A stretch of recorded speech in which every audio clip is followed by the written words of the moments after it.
so many people have demanded that we ask David Icke to come back on the channel. It's blown me away, the amount of views, the amount of comments, the questions that have come in on back of the first podcast we did, Conspiracy Crimes of the Illuminati. If you've not seen that one yet, it's in the description box below the video. So David has come up to the Guildford studio. Before the summer holidays, he gave me his book, The Trigger. Now, this is 900 pages long. In terms of audiobooks, you could probably get about 30 hours of audiobook content out of this. So the depth in which he goes into this, I read it over the summer. We can't possibly, within a podcast, we can only do a fraction of what he's wrote. So I urge people who want to learn more, this is available worldwide on Amazon. DavidIcke.com as well. And DavidIcke.com as well. Save giving Amazon the money. Okay, so go down to the description box below this video and buy it from DavidIcke.com if you don't want to fund Amazon's. I think that guy bought, when I was on holiday, I saw a yacht that guy allegedly had bought called the Flying Fox. It was like a $500 million thing. Bezos is his name. Bezos. So the structure of today's podcast is, I have written notes throughout this book, and I've got things that I think are going to be perhaps the most interest to the people who've subscribed to the channel. But before we get to this content, I've just got to ask David, because it's the biggest news in the world right now, and maybe we can use this discussion to move over to this, because there is a parallel in the people behind this, and the people what I'm going to ask is, David, what on earth did you think of Prince Andrew's BBC interview? Well, it was always going to be a disaster for a simple reason. When you're not telling the truth and you cannot explain yourself in a way that isn't sinister, then you have to lie. And if you lie, especially in this situation, then your lies better be pretty damn bloody good, and you better be pretty damn bloody bright. And unfortunately for him, neither of those is true.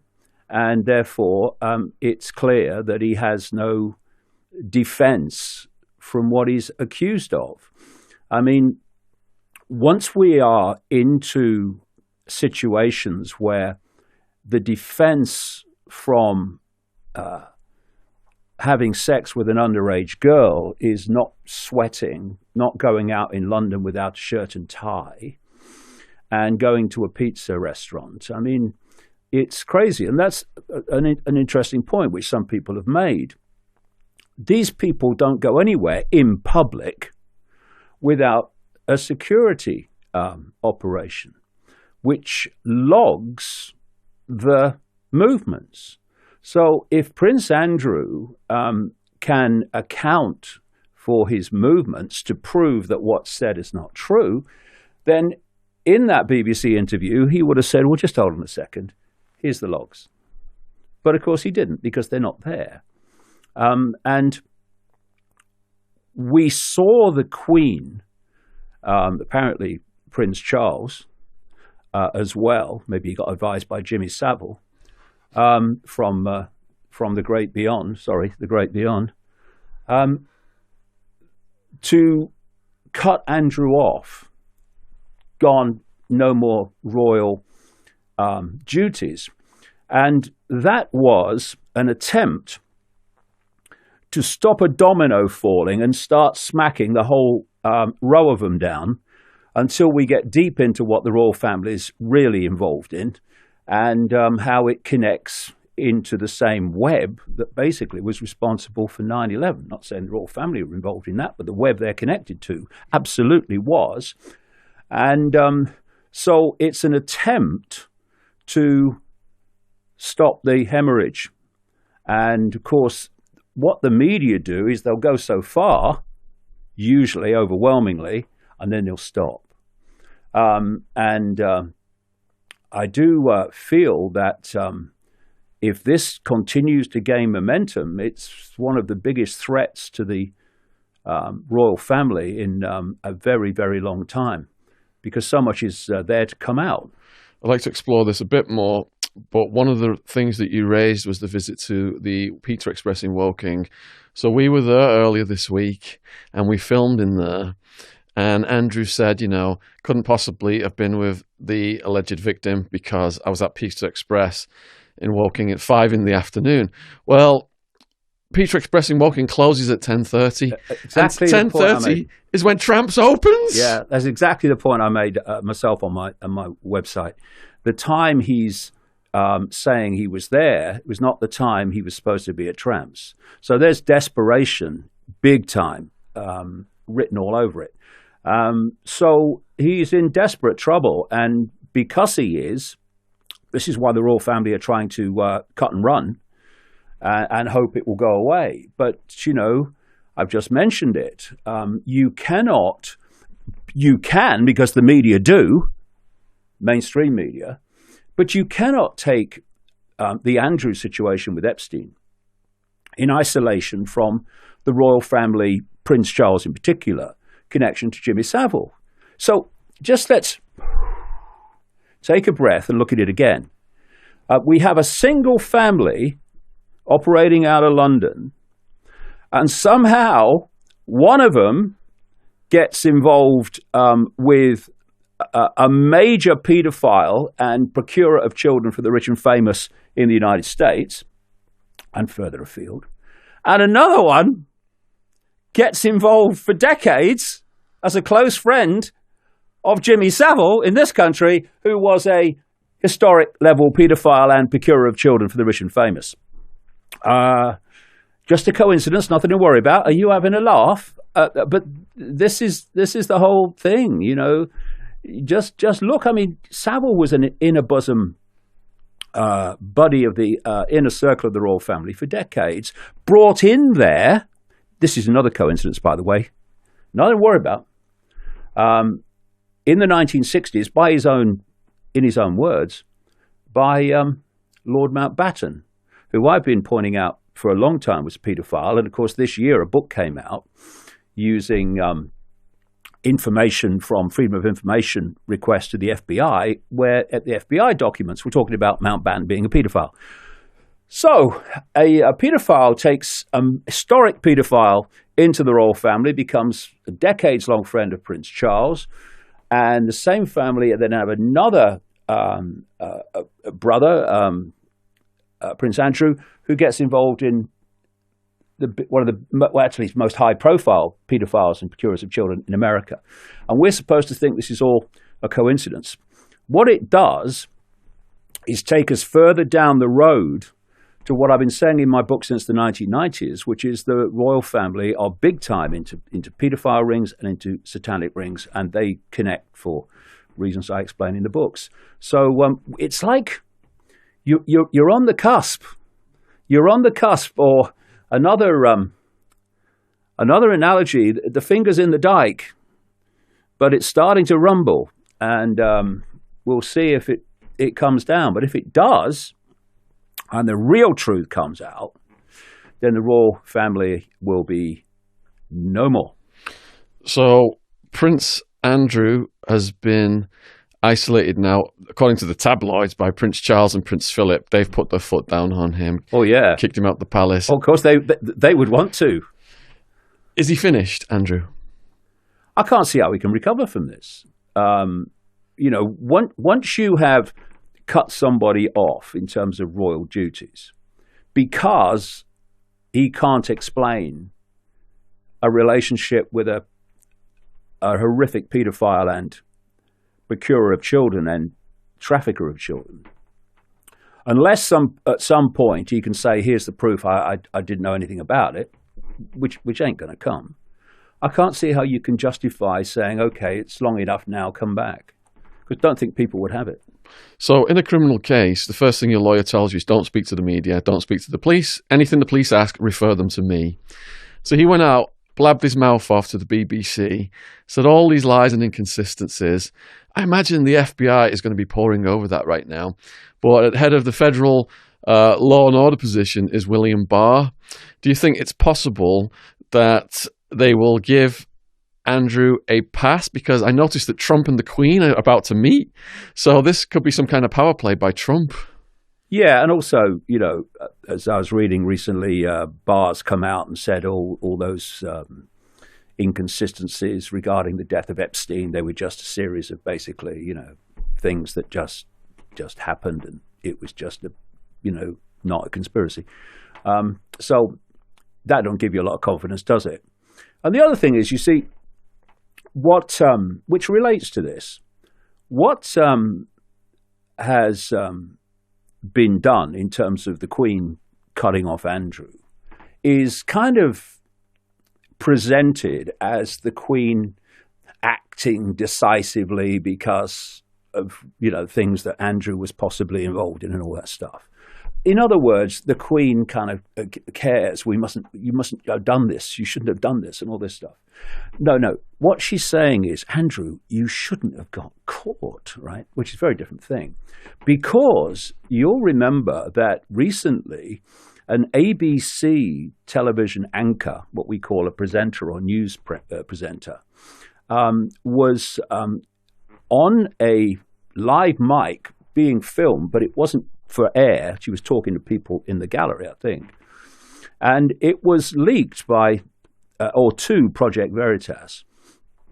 And she described that she had the Epstein story 3 years earlier. And she had Clinton, she had Prince Andrew and all this. And ABC wouldn't air it. And one of the reasons, she says in this leaked video, was threats from the royal family. So the royal family couldn't give a damn about abused kids. They give a damn about getting caught being involved with them. And so the whole royal farce is just it's in your face, but people just, certainly the media won't go far enough for the whole house of cards to come down. And even on another level, we're heading towards 2020, and we have a situation in Britain and Commonwealth countries too, Canada and Australia, New Zealand, where the head of state is chosen from a single family, i.e. bloodline, that very short time ago came out of Germany, and the succession of who becomes head of state is decided by who had sex with who in what order. I mean, hello. If British people or the nation as a whole wants to have any self-respect, that has to stop. I mean, you have sports teams and crowds and all these different occasions where people are singing the national anthem, but it's not. It's not an anthem to the country. It's an anthem to a woman, to a monarch, in which they actually demand in this anthem to be reigned over by this woman. And, it's insane. It's absolute madness. And that's if they were the nicest family in human history. Given that they are not quite that, to say the very least, it makes it even more crazy that we have this whole institution, which is vampiring money off the population while kids go to bed hungry in this country. You've mentioned Andrew and Epstein. You've mentioned Charles and Savile. Is there a history going further back of the royals and paedophilia? Well, in some of my books, I picked up these bloodlines that became known as royalty. And you can chart them through history, and you can find child abuse, paedophilia, and you can find human sacrifice. What is royalty? Why is it someone's genetics that decides they will be head of state in a country, or absolutely 100% dictatorially control countries for a long, long time? It's because they claim that their bloodline is special. Why do they call the aristocracy blue bloods as opposed to what everyone else is like? Why do these families incessantly interbreed all the way through the ages? Not out of love and attraction overwhelmingly, but because of bloodline. Why, when these same bloodlines, apart from a few left now that we still call royal, like the Windsors or the House of Saxe-Coburg-Gotha, as it really is, German House of Royal House, why, when a lot of these bloodlines moved into the dark suit professions and took over banking and business and politics and all these other institutions, media ownership, why do they also incessantly interbreed with each other as well? Why do we have Eastern establishment families of the United States who interbreed with each other? Because there is a particular genetics, I call it hybrid genetics, and it's what was referred to at one point as the bloodlines of the gods. And because there is these hybrid bloodlines, part human, part non-human, which goes back, I'd say, to the Bible, but the same story is everywhere in ancient cultures. In the biblical version of it is the sons of God who interbred with the daughters of men and all that stuff. It's this hybrid genetics, actually hybrid information fields, if you get deeper into reality, that is the core of why they think they're special and above the rest of the population. This is why they won't, in any way where the royal title or the royal rulership will be inherited, do they interbreed with what are called commoners. I mean, you see Kate Middleton. She was described when she married William as a commoner.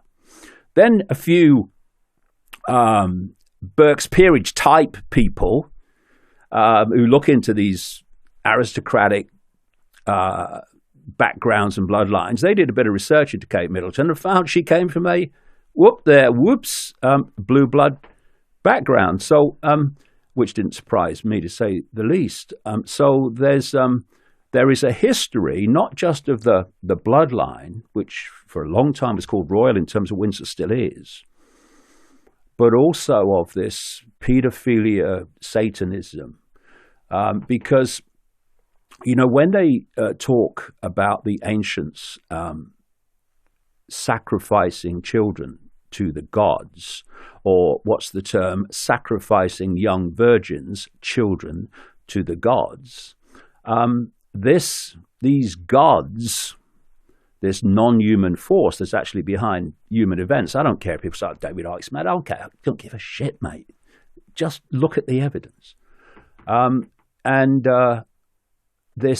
These gods are these non-human entities that operate outside of human sight, which of course is very narrow. Human sight, we can see hardly anything, and it's that gods interbreeding connection which created royalty and created aristocracy. That's why they see themselves as better than us. We had a guest on recently, David Macmillan. He's coming tonight, actually. And at the end of the conversation, he believes that the infinite improbability of that mitochondria existing on Earth just out of itself, there wasn't enough time looking at the probabilities. It must have come from somewhere else. Is that something that you've looked at? Oh, I've been writing about it for the best part of 30 years. It's very clear that humanity is being manipulated generation after generation into what I might call a perceptual bubble. Perceptions are everything. What you perceive is how you behave. It's everything.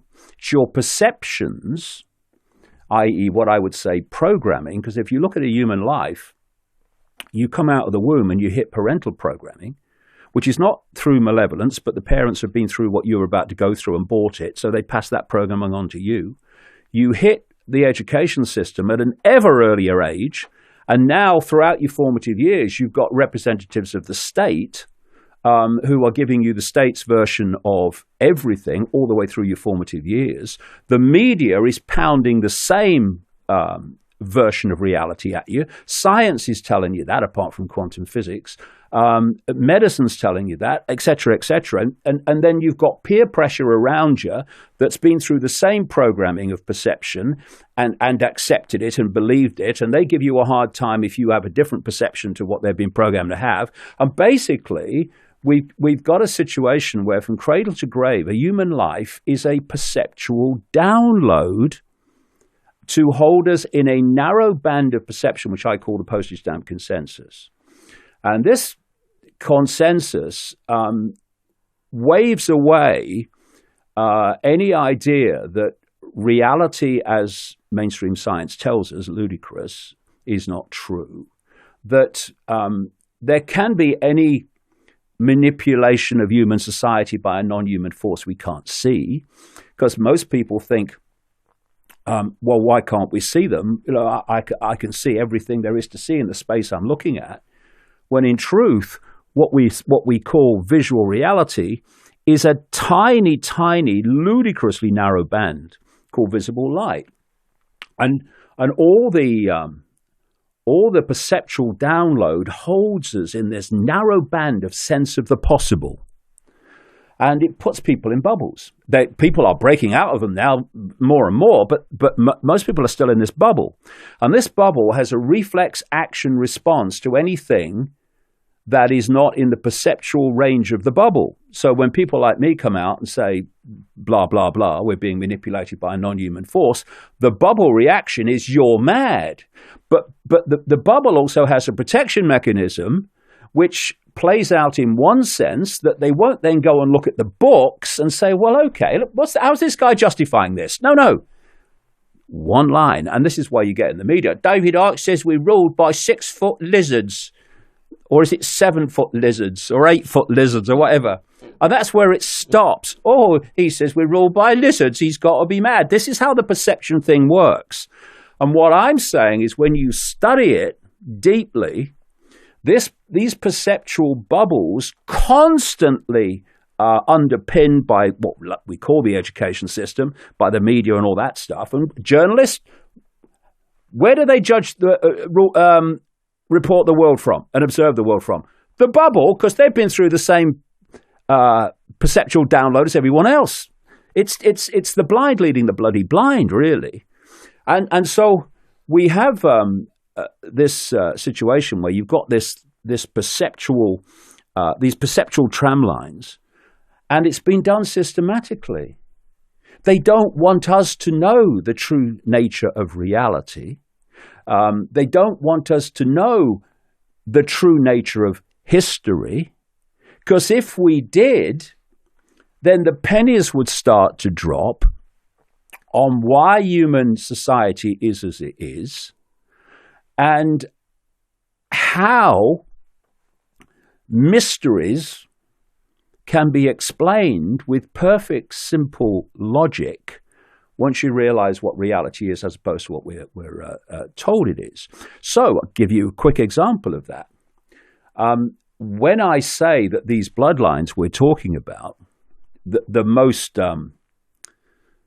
inner core of them have the ability to move between human and non-human form, immediately bubble perception says, that's crazy, impossible. He's mad. So why is that then? Well, you can't have a solid body change into another form and back again. No, you can't. But the body is not solid. It's a hologram, illusory solidity. And we're told that the body is made of atoms. We're told this wall is made of atoms. Atoms have no solidity. They're basically nothing's empty space, but what appears to be just empty space. There's no solidity. And atoms that aren't solid can't make a solid wall, and they can't make a solid body. This reality in its base form is waveform information. Think Wi-Fi. Just think Wi-Fi. And we decode that information into the world holographic, not physical, that we think is the world we're experiencing. And you can produce a very simple analogy for that. In this room, if there's Wi-Fi in this room, I take it there is, where is it? Where is the Wi-Fi? Well, I can't see it, so it can't exist. But you know Wi-Fi exists, don't you? Well, how do you know? Because you get a computer, and a computer decodes Wi-Fi radiation waveform fields into a completely different form on the screen of the computer. And that's what's happening all the time. The World Wide Web is in this room. A computer, and that which programs the computer, decides what part of that World Wide Web it puts on the screen. This is what we're doing. So you have waveform. The body is a waveform information field. It's fluid. It's not solid. And these, take first a human energetic field. A human energetic information field, which we then decode into apparent solidity, holographic. And you can just take the way the five senses work to explain that. What do the five senses do? Take the ear, the tongue, anything. They take waveform information, the ears in terms of sound. They turn it into electrical information, same information, different form. They communicate it to the brain, and then the brain decodes it into the form that we think is external to us, but is actually inside us, like the internet is inside the computer. We see it on the screen, but it's inside the computer. So if it's a human energetic field, that information field is the information we decode into what appears to be a human, like I'm decoding your field now. But these hybrids are dual information fields. When I say they're hybrids, yes, genetically they're hybrid, but what is genetics? It's the holographic expression, decoded expression of the waveform level of the body. So there's dual information fields. So you're not, but let's just take it as an example. You're the queen, or one of these bloodlines. Oh, don't start a Christmas broadcast, mate, for goodness sake. And you are projecting, as you do all the time in public. You must kneel before me, David. Oh, that'll be the bloody day, Sean.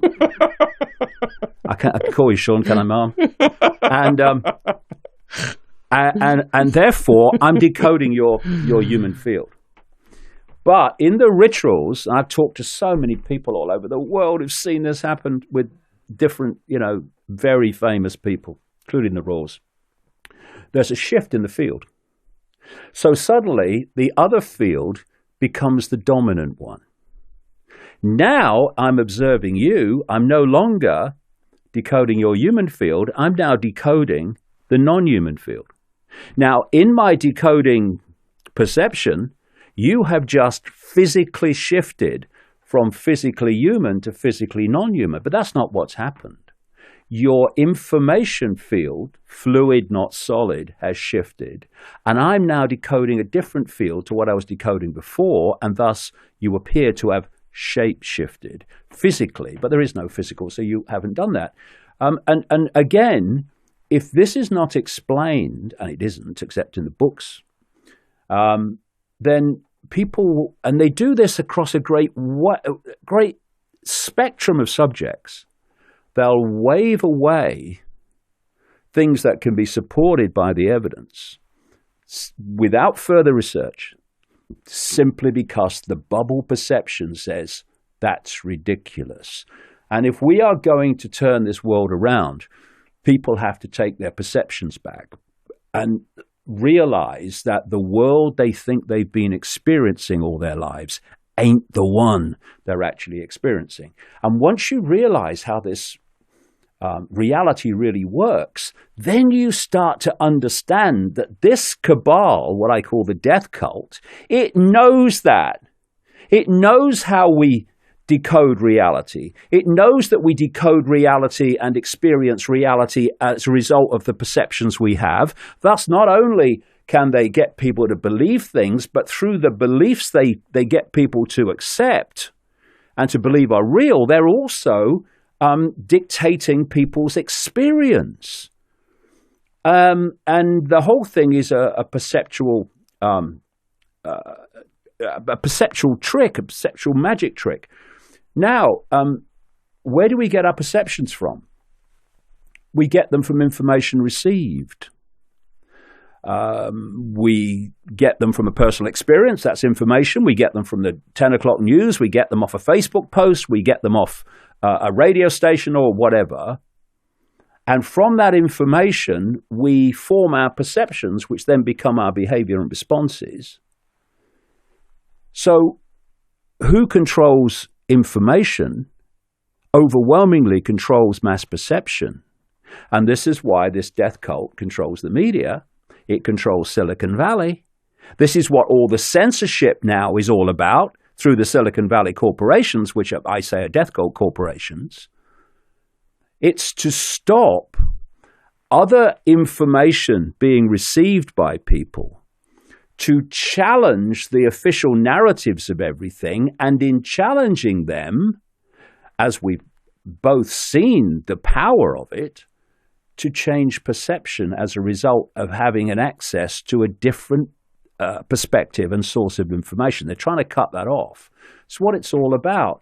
And this is why, to an extent, the mainstream media will go so far, because it has to maintain any credibility, like the Epstein thing. But it stops. It stops before the finger comes out the dike. And so you see a big, Epstein this, Epstein that, Epstein, boom. And that's what we've seen. And so much of it's been cut off. And if it wasn't for the Andrew angle, then we'd be hardly hearing much about Epstein compared with what there is to come out now. You completely reignited it. I've got two things to say to the viewers, and I've got two following questions from there. First thing to the viewers then, David talked about this postage stamp confinement of viewpoints, and if you go outside of it, you get censored. So my channel and David's channel, people are getting unsubscribed, we're getting shadow banned on our videos, and we're getting demonetized left and right. So if you are watching this content and you are enjoying it, it is free to subscribe to our channels. All the links for David's socials and his channel and his book, all of his books, are in the description box below this video. And at the bottom right-hand corner of this video, you can click over and subscribe to my channel as well. We're also hoping that David will get on the Joe Rogan podcast. So if people out there, I know a lot of people who watch my YouTube videos also watch Joe Rogan videos, start sending messages in to Joe Rogan requesting that David gets on the Joe Rogan podcast. And I know if enough people do that, he's going to start paying attention. I think it would be an absolutely mind-blowing interview. The most watched interview on Joe Rogan, I believe, is Alex Jones one. So, you know, they love conspiracies, that audience. It would be absolutely massive. Now, the next thing, you know, people have tried to discredit David, you know, saying that he's, you know, reptilian lizards are just bouncing around the royal palace, and how can you listen to this guy? He's a complete nut job. Now, on what he said about the change in consciousness and brain chemistry, I witnessed that. You know, I served almost 6 years in Arizona prison. I live with some murderers and some psychopaths, and they could be so charming on some days, you know, just like Ted Bundy charming the judge. You've all saw it on Netflix. And then on other days, their brain chemistry would change, and their eyes would be like little pinholes or big, and you could just feel that dark, dangerous energy coming off them. And as a normal person, just feeling that energy field, you know, it's frightening. It raises the hairs on your arms. So there are people out there whose brains are built differently from the average people, and these are psychopaths. And I've lived with them. I've experienced that energy field change, and David's exactly right. Now, to get to the top of politics, to get to the top of business, a lot of those people have got those traits as well. They're absolute psychopaths. So just to go on to the two further questions now from what David just said. First question is, with the bloodlines of the Illuminati, is there one dominant bloodline, or are there multiple bloodlines competing, and that's what creates world wars? Well, if I could just say one quick thing very quickly from what you just said. Yeah. What you've just described is basically possession. Because, as I've just been talking about, the base form of the body is waveform. These entities operating outside of human sight, some of them not far, also have a waveform pattern, right? That's their energetic field, their information field.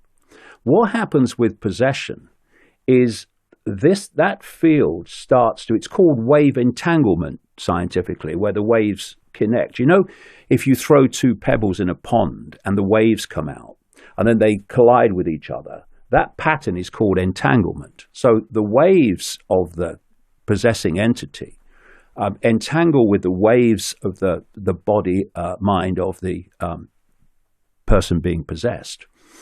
And it can be done mildly in the sense that it will affect the person's perceptions and behavior. But when that possessing entity's field entangles massively with the possessed person's field, what happens is the information field of the person starts to be infused more and more with the information field of the possessing entity. And that's when faces start to change, you know, like the Exorcist movie type. I've seen it. I've bloody seen it, where people's faces just change. It's because I'm decoding the possessed person's field before they're possessed. I see a human. And then the possessed entity starts to get a grip and infuse its information field into the person. Now that person's hologram is starting to shift because it's based on a different information source now. And so I see a person apparently face shifting. Now, one of the things I've talked about in the books, which is absolutely what you've just described, is that often these entities will they'll connect with someone, but then they'll kind of stay in the background. And when they're in the background, you would describe them as you have nice people. They're lovely people. But then when the entity wants to impose itself upon that person, then they become a completely different personality, because this possessing entity is a frickin' psychopath. That's why that which is possessed becomes psychopathic. And basically these bloodlines in these hybrid bloodlines, it's a form of possession, really.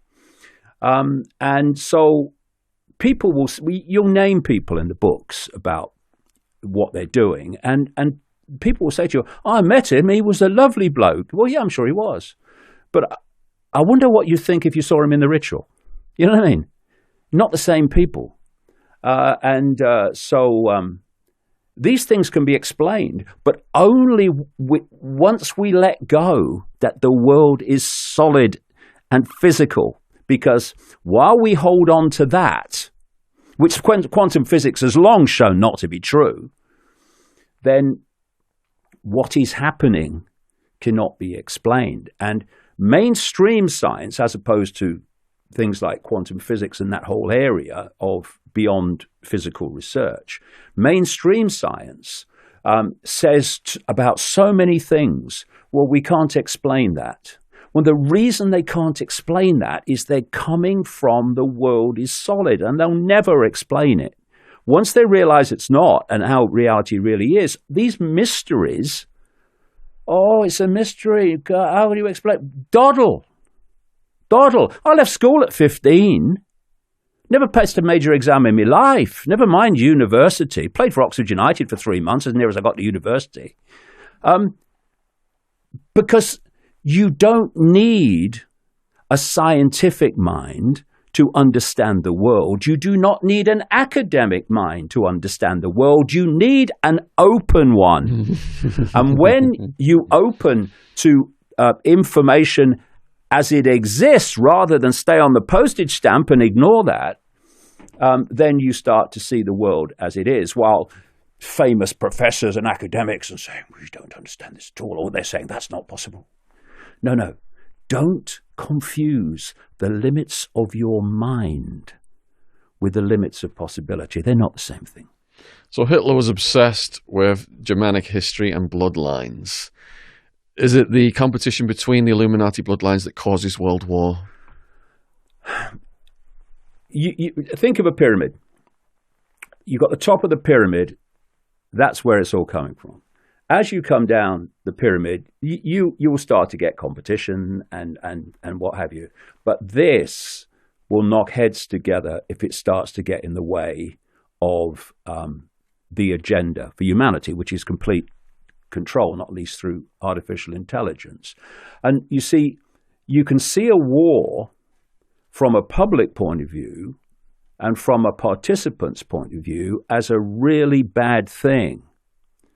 But a war to this death cult is A, mass death ritual, and B, the greatest way to change a world, a country, a situation irreversibly is a war. You know, the world was not the same place after World War I, even more not the same place after World War II. And what was happening as these wars unfolded? Power was being centralized. And if there's a few of you and you want to control the many, you must centralize power eventually on a global level.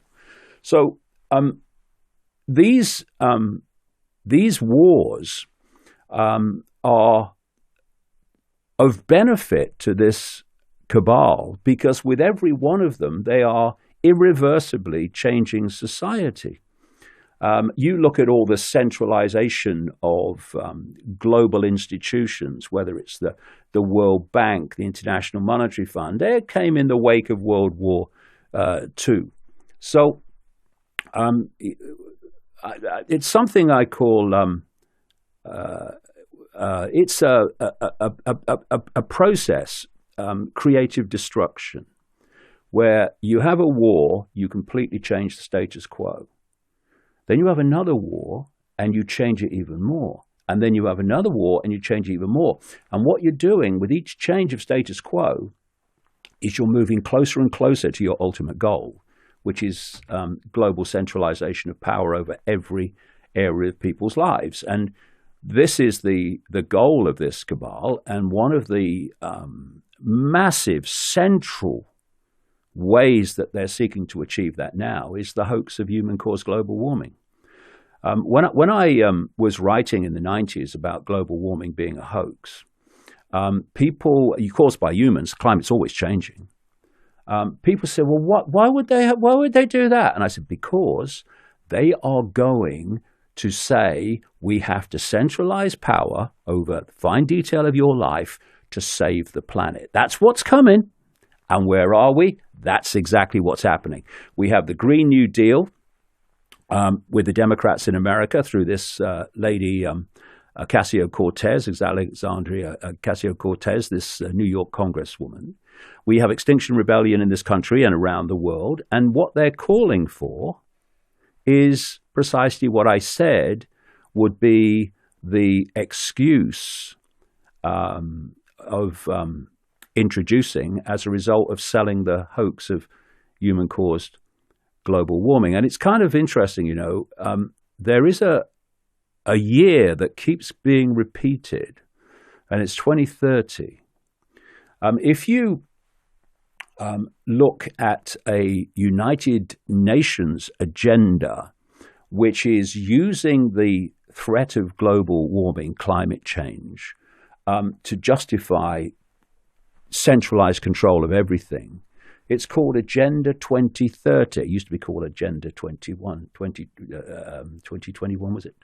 But it's now called Agenda 2030. Ray Kurzweil, a Google executive, says that by 2030 they want to be connecting the human brain to artificial intelligence.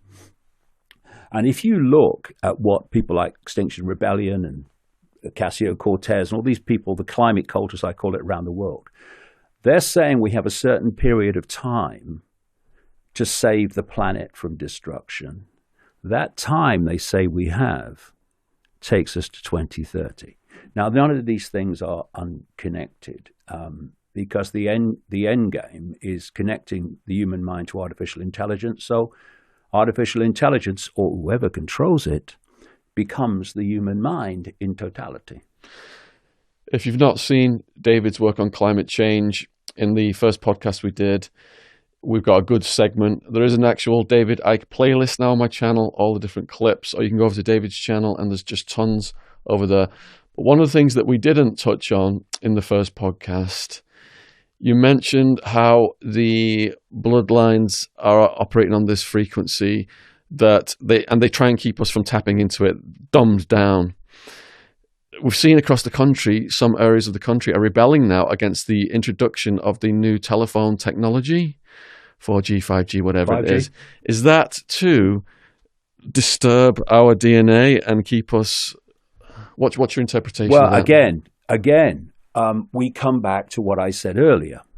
Once you understand what reality is, once you understand what the body actually is in its base form, a waveform information field, think Wi-Fi, then the reasons for things happening in the world of the seen take on a completely different look, different reason for why it's happening. So just look at the body. The body is a waveform field, and it's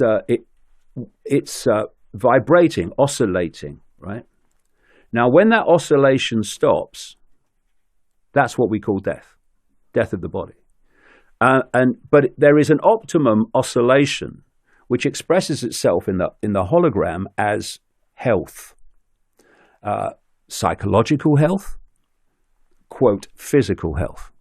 Anything that affects that oscillation in terms of its optimum state is going to have in the hologram, of which it is the information base, a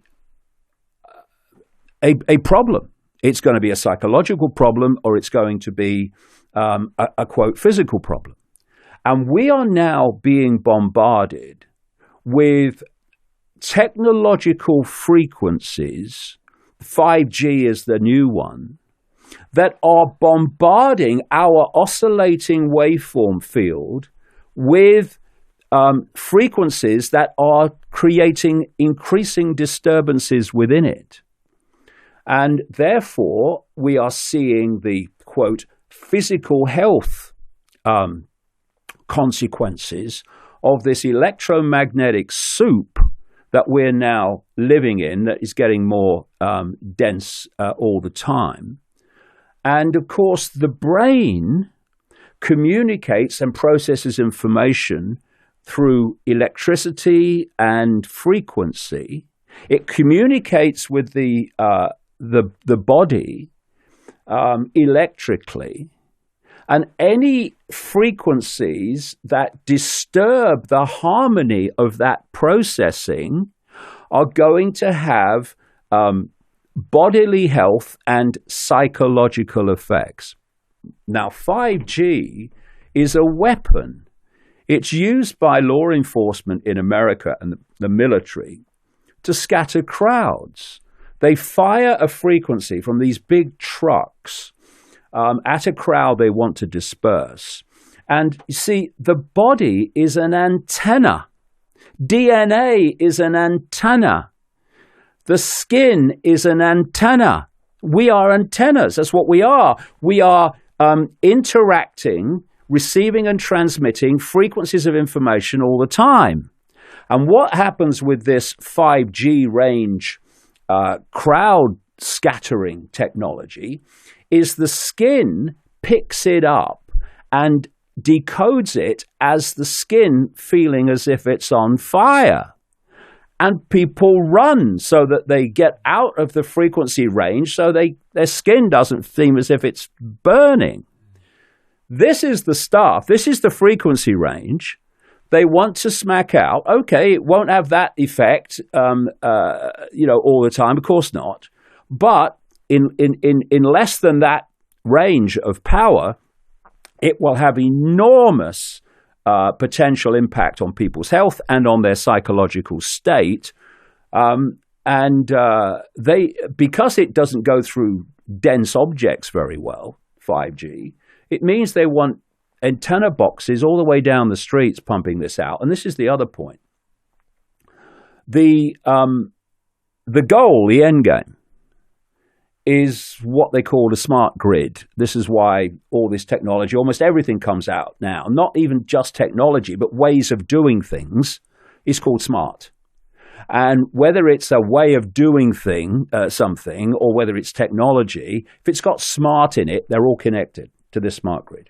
And the smart grid is going to be, it's unfolding all the time, based on the internet. This is what the Internet of Things is all about. We're connecting all these technologies, everything basically, to the internet. This is all part of this smart grid.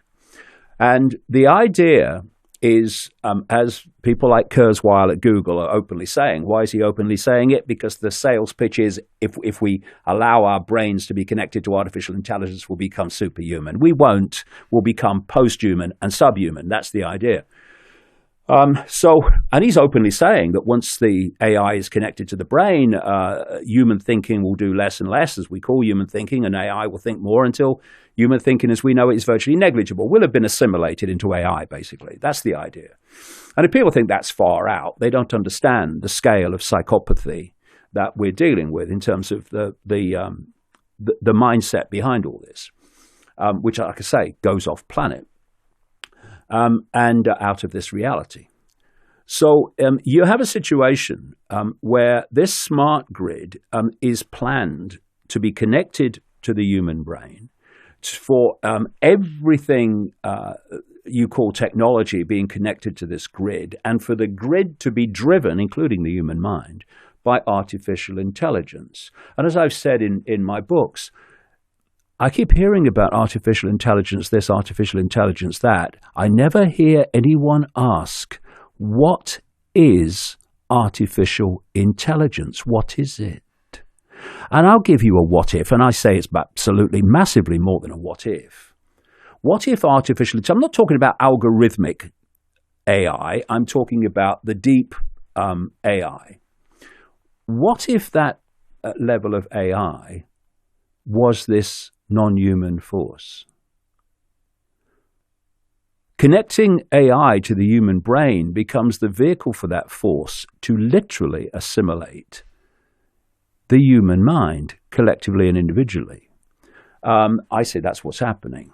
But I'm mad, so, just go and make a cup of tea. But this is the idea, this grid. And the idea is that everything is connected to this grid. Now, if you're going to do that, this grid communication system has to cover every inch of the planet, bar none. What's the only way you can do that? From satellite. And here we have now Elon Musk. He's been on the Rogan show.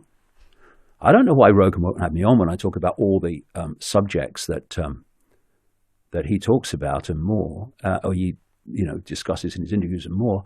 I don't understand why RT won't have me on when I've been discussing all the stories they talk about for decades. I was interviewed by RT, very quickly, I was interviewed by RT out of nowhere.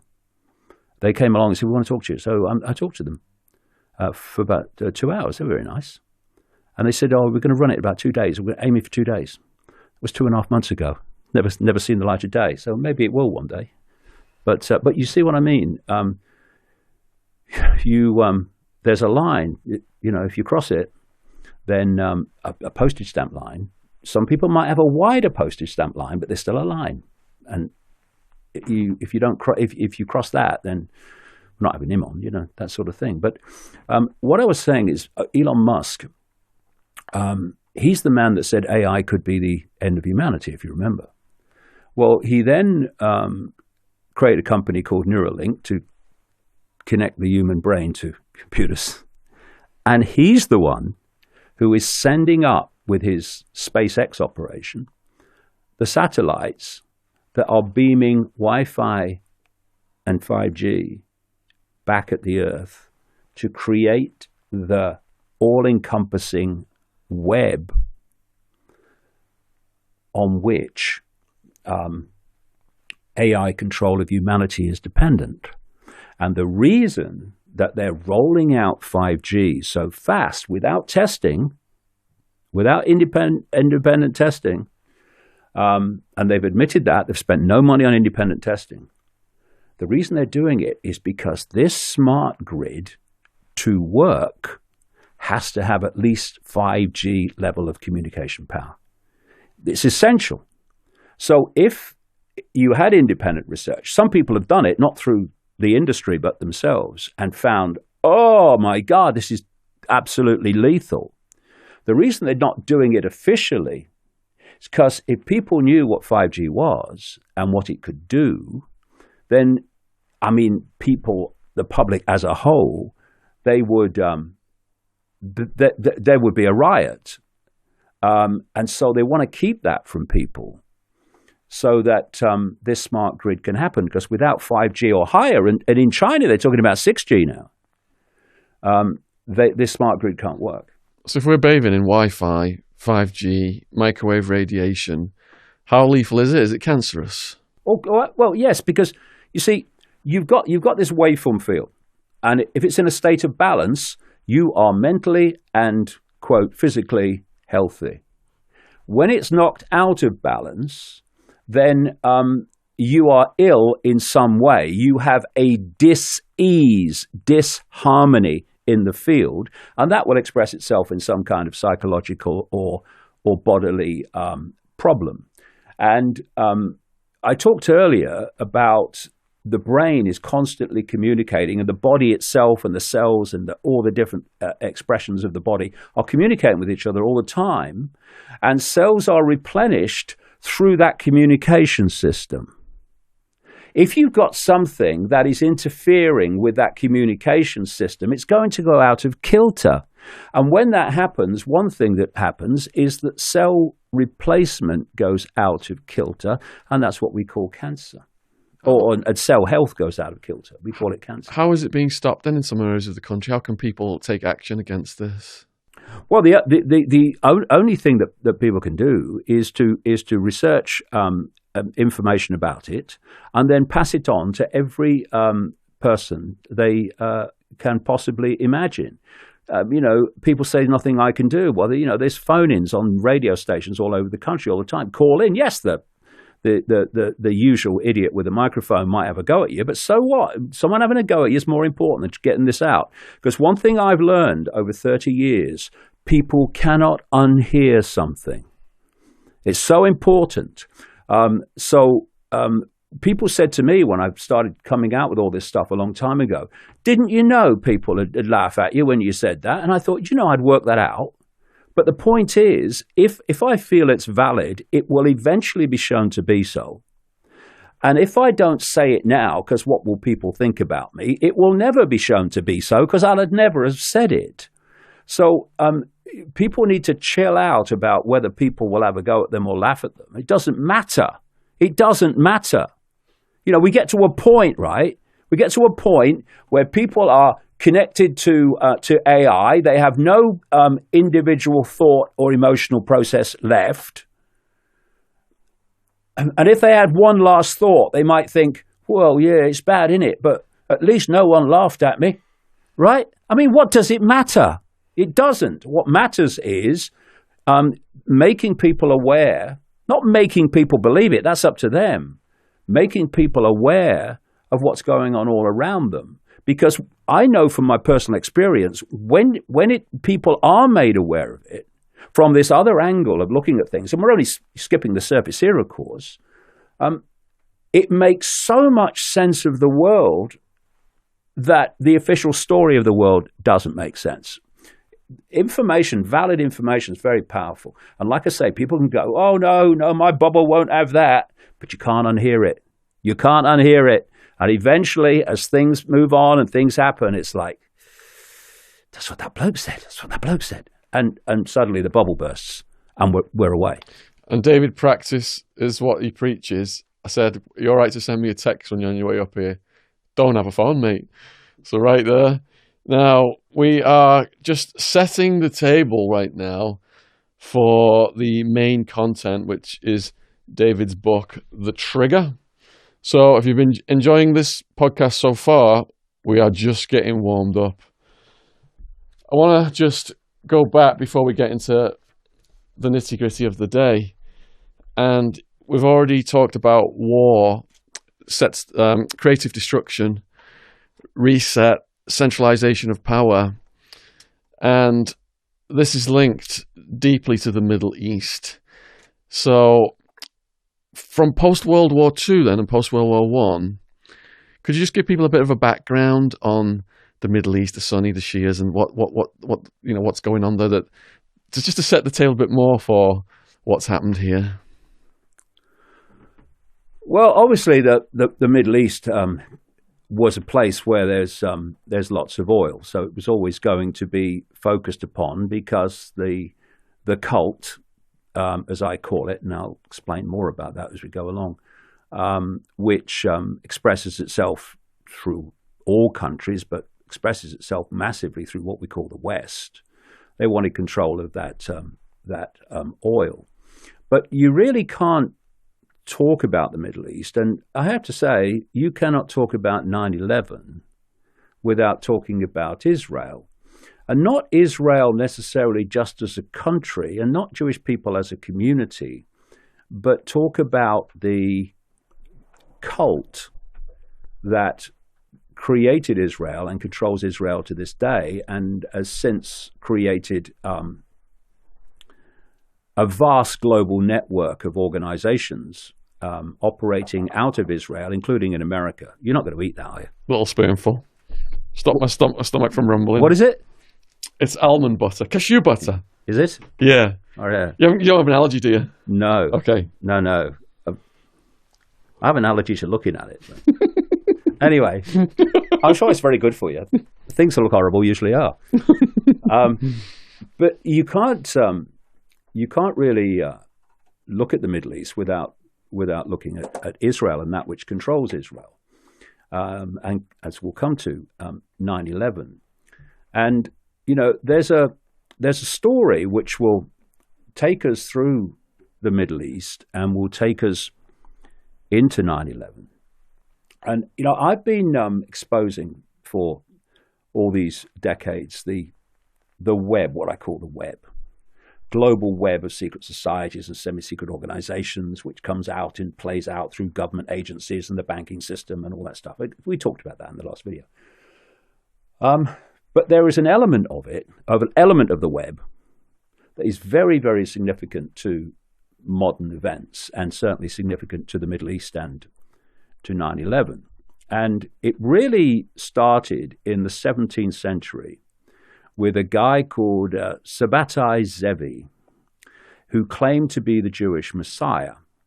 And he created a following that at one point, according to Jewish sources, what I'm going to say now is all from Jewish sources, because not all Jewish people think the same. That's another myth. And he had a following of something like 1 million people, which in the 1600s was absolutely fantastic.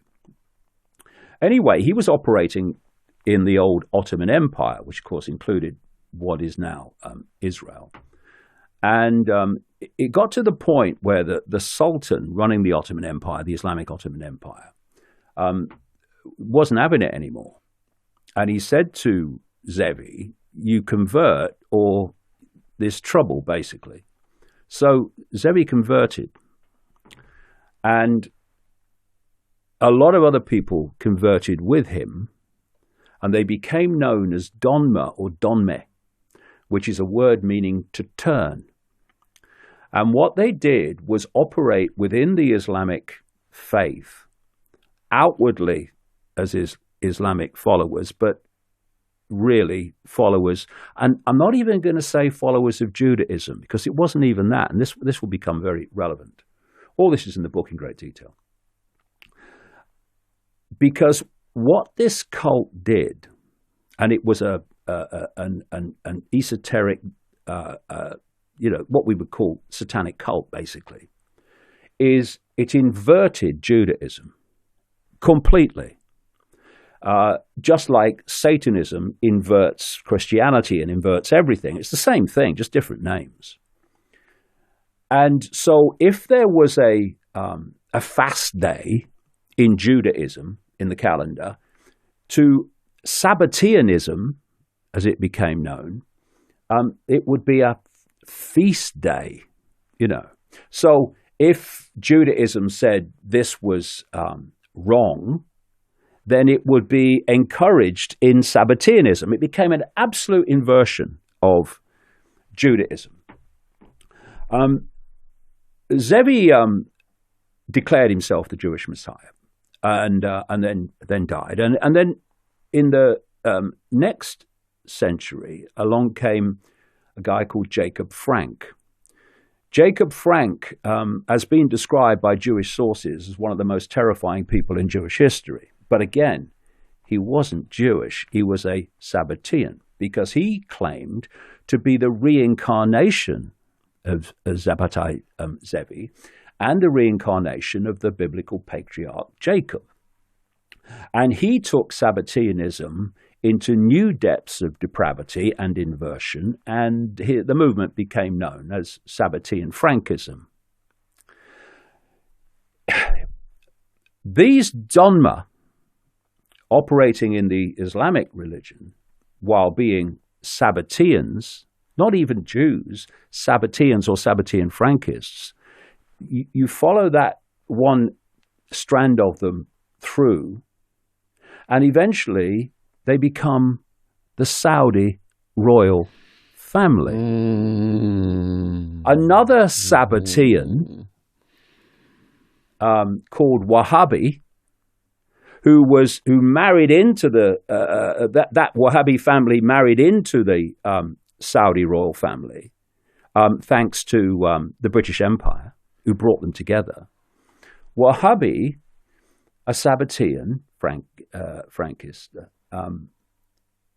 was the creator of Wahhabism, the head chopping, arm chopping, ISIS extremist form of Islam, which is funded and protected by the Saudi royal family. They're not Islamic. They are Sabbatean Frankists. They are part of this death cult, this inversion. And so you have Saudi Arabia running the country on death cult lines, where people have their head chopped off, where people have their arms chopped off, where the big-time Sabbatean Frankist crown prince, Mohammed bin Salman, who was responsible for the horrific cutting up death cult ritual of Jamal Khashoggi, the Saudi dissident journalist, you start to understand also from this why the Saudi royal family, for a long time in the background, now more and more since the crown prince came to the fore in public, are so close to Israel. You'd think there would be absolute opposites, wouldn't you?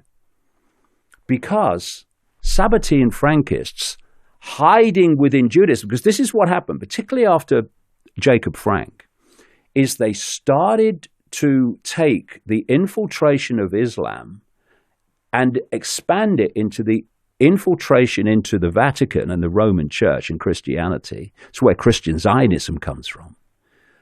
And to expand it into, which was not too difficult given their background, into taking over the Jewish community. And one of the most prominent inner core, that is, Sabbatean Frankist families, is called Rothschild. And this is why the Rothschilds were so central to the creation of Israel, because Israel was created as a Sabbatean Frankist fiefdom. What they did with the Jewish community is, and this is why I've said in that book, no one needs to read that book more than the Jewish community to see how they've been stitched up. What they did was start to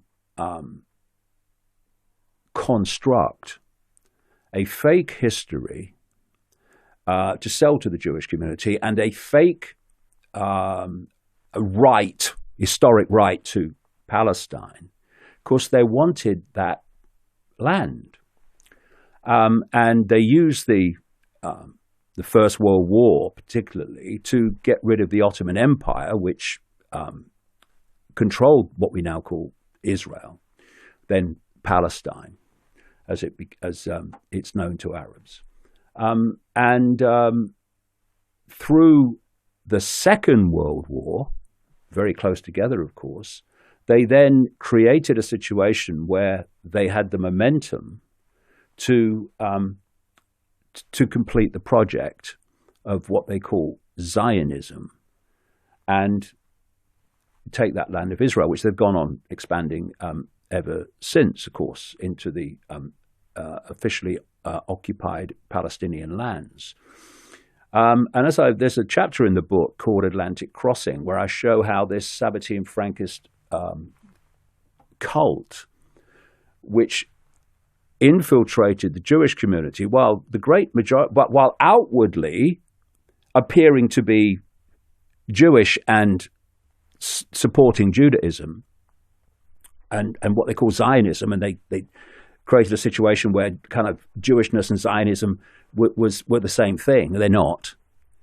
And they moved in on America, and they moved in on other countries, which is why America has such a vast network of Israel-serving organizations, which are massive, unbelievable funders of politics in America. Now, let's look at some figures here, which will kind of bring this to light. The Jewish population of the world is 0.2%. A lot of people will be shocked by that. They'll say, oh no, there has to be a lot more Jewish people than that. 0.2%. The overwhelming majority are in Israel and America. The people I'm talking about who are not Jewish in the sense of the word, but this Sabbatean Frankist cult putting on the face of being Jewish, are a fraction of the 0.2%. In America, even though that's the second biggest concentration of Jewish people in the world, they are 2% of the population. And yet, and again, that Sabbatean Frankist cult will be a small percentage of them. Most of them will not even know there's a cult. And that from these tiny numbers, you have this enormous control of so much, not least through money. And when you follow that Atlantic crossing through, you see that this cult operating both out of Israel and within the United States was actually the central player in 9/11 and not 19 Arab hijackers who couldn't fly one-engine Cessnas. Before we get to that then, how does the cult fit in with Sunni versus Shia? Well, if you look at religion, and you know this cult, I'm talking about this aspect, Sabbatean Frankism, which came after the 1600s and has become a real major player in this web. But the web goes back further than that. And religion, again, you know, we were talking earlier about perception. The idea is to control perception. So now they want to go and do it with the end game of technology and AI. But for a long time, and still today in vast numbers, one of their greatest forms of perception control is religion. I mean, you look at where do most Muslims come from? Muslim families. Where do most Jewish followers of Judaism come from? Jewish families. Where do most Christians come from? Christian families. Because from the moment they were born, it was basically all they ever heard, and so it became their reality. But if you also follow religions, see, it's not just controlling perception. You must keep the target population in conflict and at war with itself. Divide and rule. Because while the target population is at war with itself, they are not seeing who's controlling all sides with the same hands on the strings. So you look at religion and you see the creation of a religion, and then you see the religion divided. Christianity went from Catholicism into the Protestant version and many other versions now. And you had the Sunni Shia division in Islam, and you've seen divisions in all these other religions. So you create a religion which is a belief system. And what is it? It's a postage stamp. It says, you will believe this, and if you go outside of this postage stamp bubble, then you're a blasphemer, all right? And you're not of the religion. And so it's all about perception, because they know that perception becomes behavior, behavior becomes society. And you see this everywhere you go. And there's divisions in Judaism. There's divisions in every religion. And so you play religions off against each other, but you also play factions within religions as off against each other. And we have a modern version of that now, which is called woke v. non-woke.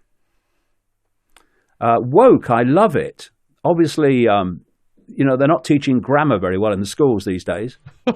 I'm woke. I'll try being awake, mate. It's much better. And what they've done with Trump, just a very quick aside, they wanted Trump in because they wanted a figure through which they could divide America. Trump is a figure, and when you read books by Marxist manipulators, they'll tell you. There's a guy called Alinsky in America, out of Chicago, who people like Clinton and Nancy Pelosi were kind of followers of. And he talked about the fact that when you basically want to divide a society, don't go for kind of gray, faceless corporations. Pick an individual, focus it all on an individual, make everything his fault, her fault. And that's what they've done with Trump. They brought him up so he can become this divisive figure. And what's happened is the Democratic Party has been driven further that way as a result of Trump. And they've created, if not physical, then certainly verbal civil war in America. This is how it's done. So dividing religions into factions is just par for the course. Dividing politics into factions is just the way they work. They want us divided so that we won't come together in unity and see what the game really is, and in the unity that it can be dealt with. Divide and conquer, that has been used and applied for centuries, and it's still, like David's described, still strongly used today. Now, in the history of the world wars, post-World War II, we saw America was concerned about the poorer countries falling to communism. And the Russians invaded Afghanistan. The CIA are arming the Mujahideen, including bin Laden, and building a relationship with bin Laden. And there's some prime moving characters that I'd like to discuss here. My next question is the history of the Bush family and the bin Laden family, their relationship. Oh, yeah. I mean, Father Bush and the bin Ladens were very close through a company called the Carlyle Group, which was a big operation of manipulation. In fact, according to reports, Father Bush was meeting the bin Ladens at a meeting of the Carlyle Group in Washington across 9/11. There were many coincidences like that, I can tell you. But just very quickly, one of the things I point out, because you just mentioned Russia and what have you. One of the fascinating things that you find is that the Russian Revolution was funded by Sabbatean Frankists. It was funded by the Rothschilds, and it was funded by a guy called Jacob Schiff out of America, who was a Rothschild frontman, who was connected to Leon Trotsky, etc. And what you find, and where the the anti-Semitism protection racket, which is basically an expression of the cult, tries to attack me, is they say he says Jewish people were behind the Russian Revolution. Well, yeah, because they were, but they weren't Jewish. That's the point.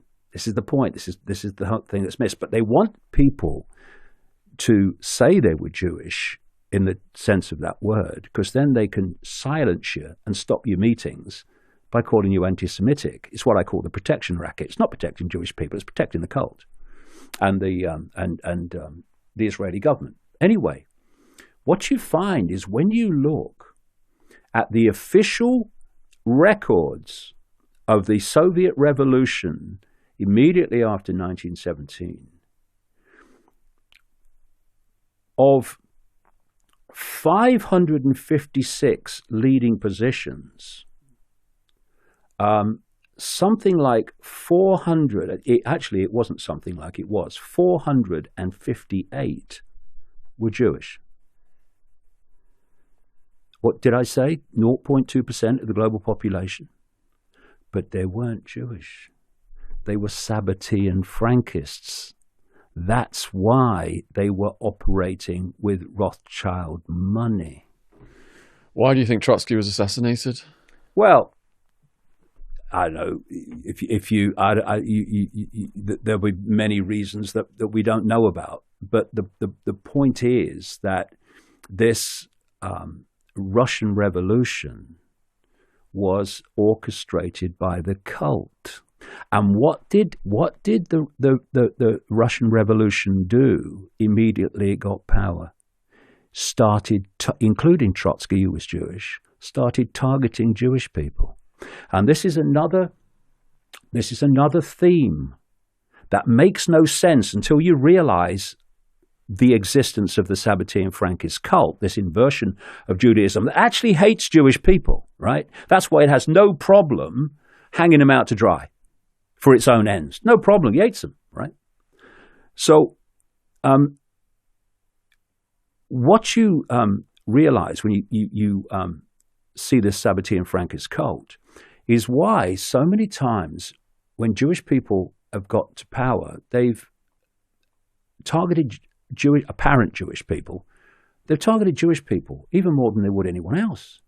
I mean, if you're a Jewish person today, I mean, including within the Labour Party, and you criticize Israel, you get attacked as an anti-Semite. You're Jewish even more vehemently than a non-Jewish person. So this is just a continuation of something that's been happening for a long time, because the people who are behind it are not Jewish in the sense of Jewish. They are Sabbatean Frankists.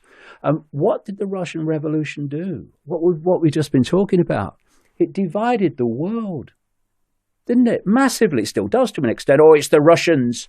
But during the Soviet Union, the world was cut in two. And so much happened, not least the build-up of nuclear weapons, that wouldn't have happened without the Cold War, which was a creation. And, you know, I've talked about this in my books. You know, why did they drop those bombs on Hiroshima and Nagasaki when the Japanese, for all the horrors they perpetrated during the war, by the way, the government and the military, but why, after the bombs, did the Japanese surrender on terms they were already agreeing to before the bombs? Why did the bombs have to be dropped? Because they knew the Cold War was coming next. They'd already got into Russia with the revolution, and that was all moving. We got Stalin, who was a classic psychopath that these people use all the time. And they wanted this fear of nuclear war, which would divide and fear and frighten people. Now, there's a big difference between saying to people, these weapons, they're horrific what they do. Oh, really? Oh, yeah. Well, that's interesting. And actually seeing two of them go off and create that devastation and that mass killing. That has a different effect on perception.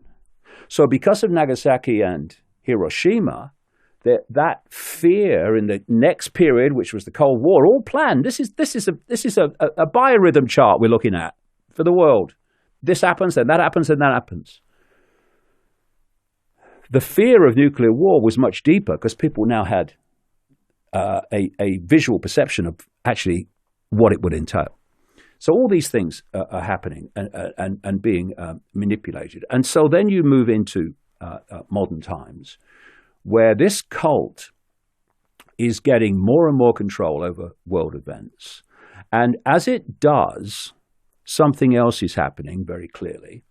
And that is that the anti-Semitism industry, which at its core is a cult protection industry from exposure, by dubbing anyone that exposes the cult as an anti-Semite, when actually you're the opposite. You're saying, Jewish people, you're being scammed, look at it. The definition of anti-Semitism is getting wider and wider and wider and wider to encompass more and more and more that you cannot say without being called an anti-Semite, etc., etc. So now this new definition of anti-Semitism, which is being accepted by more and more people or institutions, which the Labour Party accepted under pressure because it's got no bloody backbone.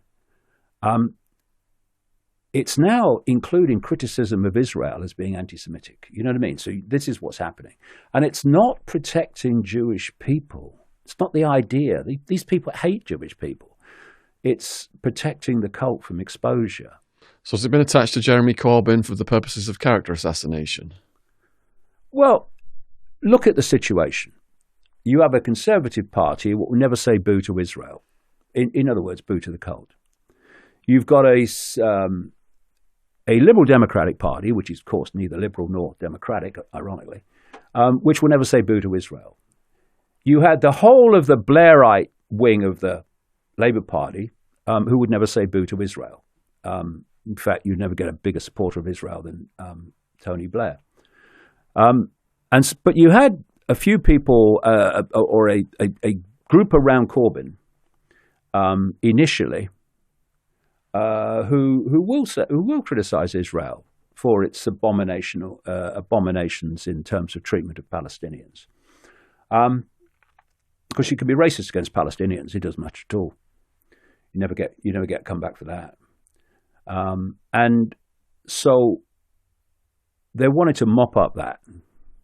And so you had this hysteria about anti-Semitism in the Labour Party to get the Labour Party on its knees to complete the set, basically. And so now we have a situation where any criticism of Israel by anyone in the Labour Party is basically an expulsion.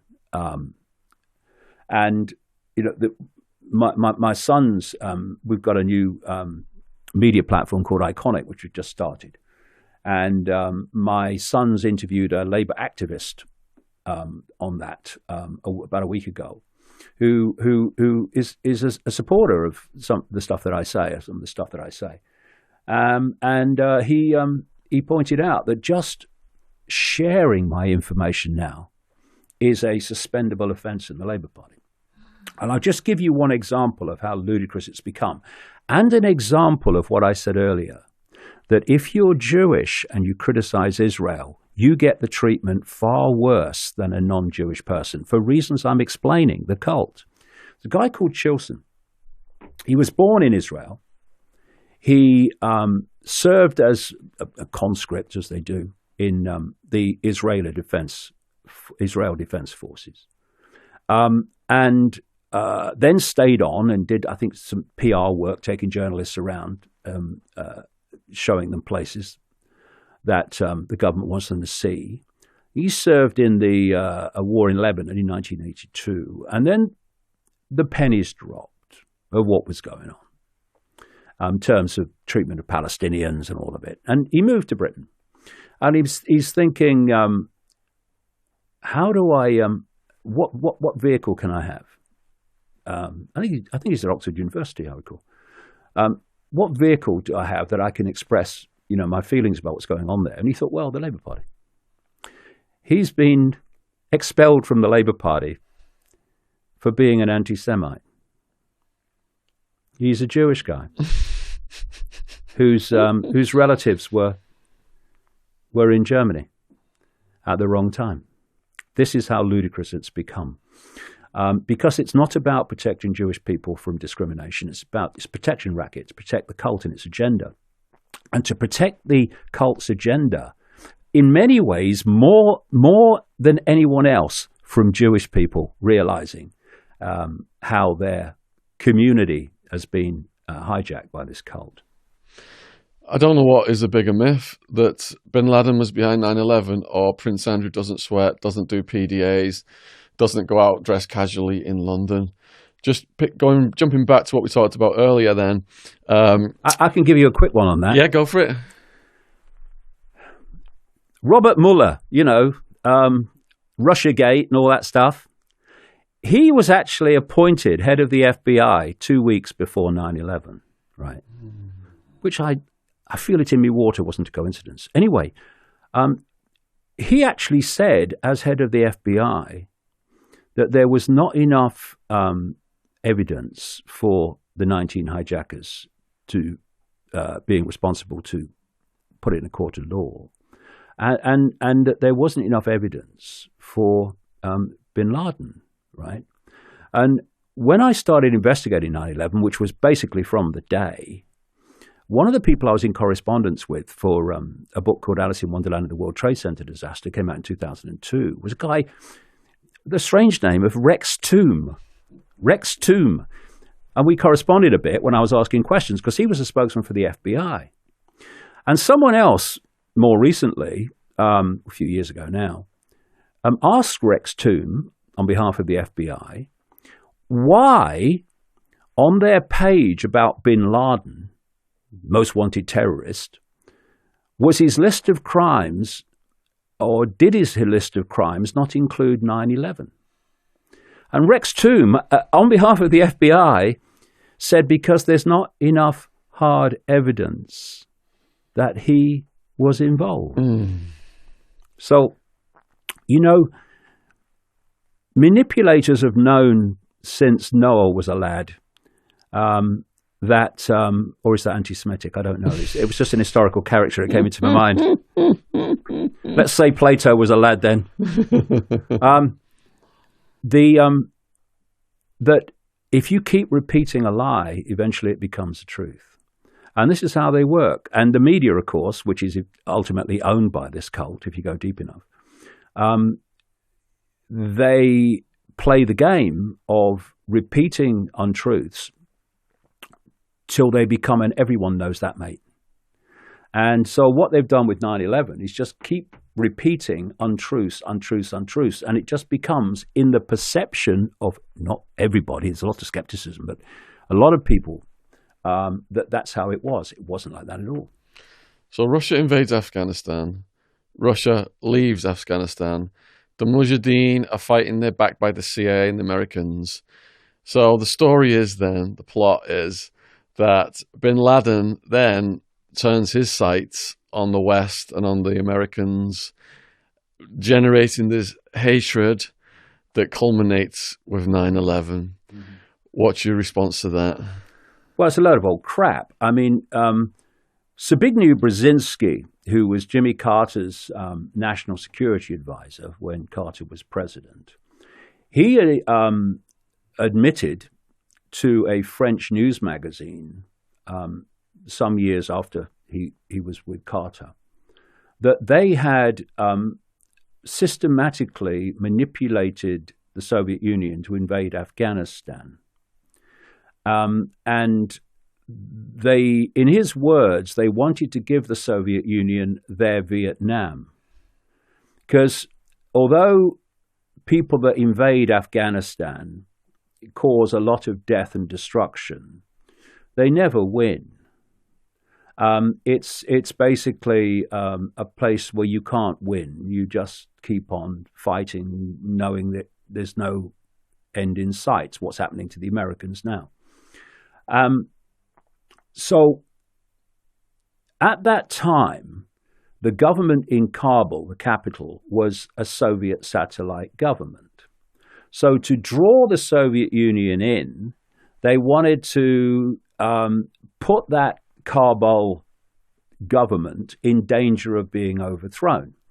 So they created the Mujahideen and funded them, and they wanted a frontman who would be the kind of focal point of the resistance to the Soviets.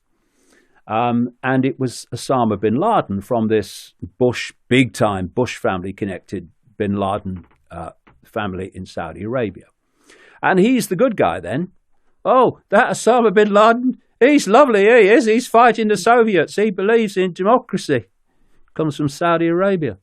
Anyway, and then the Soviets left, leaving a million dead Afghans behind. And then there was this morphing where Robin Cook, who at one point was foreign secretary in the Labour government, and to his eternal credit, resigned from office. He was in a different government position then, over the invasion of Iraq. He, after he'd stepped down as a minister, etc., he said, I think it was in The Guardian, that Al-Qaeda means the base or the database because the people that were the, if you like, members of Al-Qaeda were basically the same people on the CIA database of Mujahideen fighters who fought the Soviet occupation of Afghanistan. So what happened was that the Mujahideen, oh, they're the good guys, they're fighting for freedom, suddenly became Al-Qaeda. Same people. Only this time, the scripts changed and the shows changed, the vaudevilles changed. Now they're the bad people, right? So now we have an excuse to do things because we're fighting the bad people that we wouldn't before. You know, if you want to go into a country and you don't have an excuse, then say there's a terrorist group there that's a threat to America or a threat to the world, and you're in. This is how it works. And of course, Al-Qaeda morphed into Al-Nusra and ISIS and all these people. It's basically the old technique of creating an enemy to justify the fight, creating an enemy to justify the war, justify going into countries you wouldn't have an excuse to do if you didn't create an enemy. And then, of course, that enemy was blamed for 9/11, which was a great way of obscuring who really did it. Just going on a sidetrack there, we recently had the global announcement that the head of ISIS had been killed. What, again? How many times had he been killed by other countries? Yeah, and why do they keep burying him at sea? They buried bin Laden at sea. You know, he's a Muslim from Saudi Arabia, not Jack Bloody Sparrow, is he? It's unbelievable. But, of course, why did they bury him at sea? So there's no evidence. It's so simple. Crazy, man. So if Osama bin Laden was the hero fighting the Russians, then he becomes the enemy. Yep. How is it that the Bush family are able to maintain such tightness with his family? Isn't his family a massive construction? That's right, in Saudi Arabia. Could you expand on the bin Laden family and the relationship with Bush? Well, see, this is what it comes down to. This, okay? You are involved in the Sabbatean Frankist cult, which goes into extreme Islam, it goes into Judaism, it goes into America, it goes into Britain, etc., etc.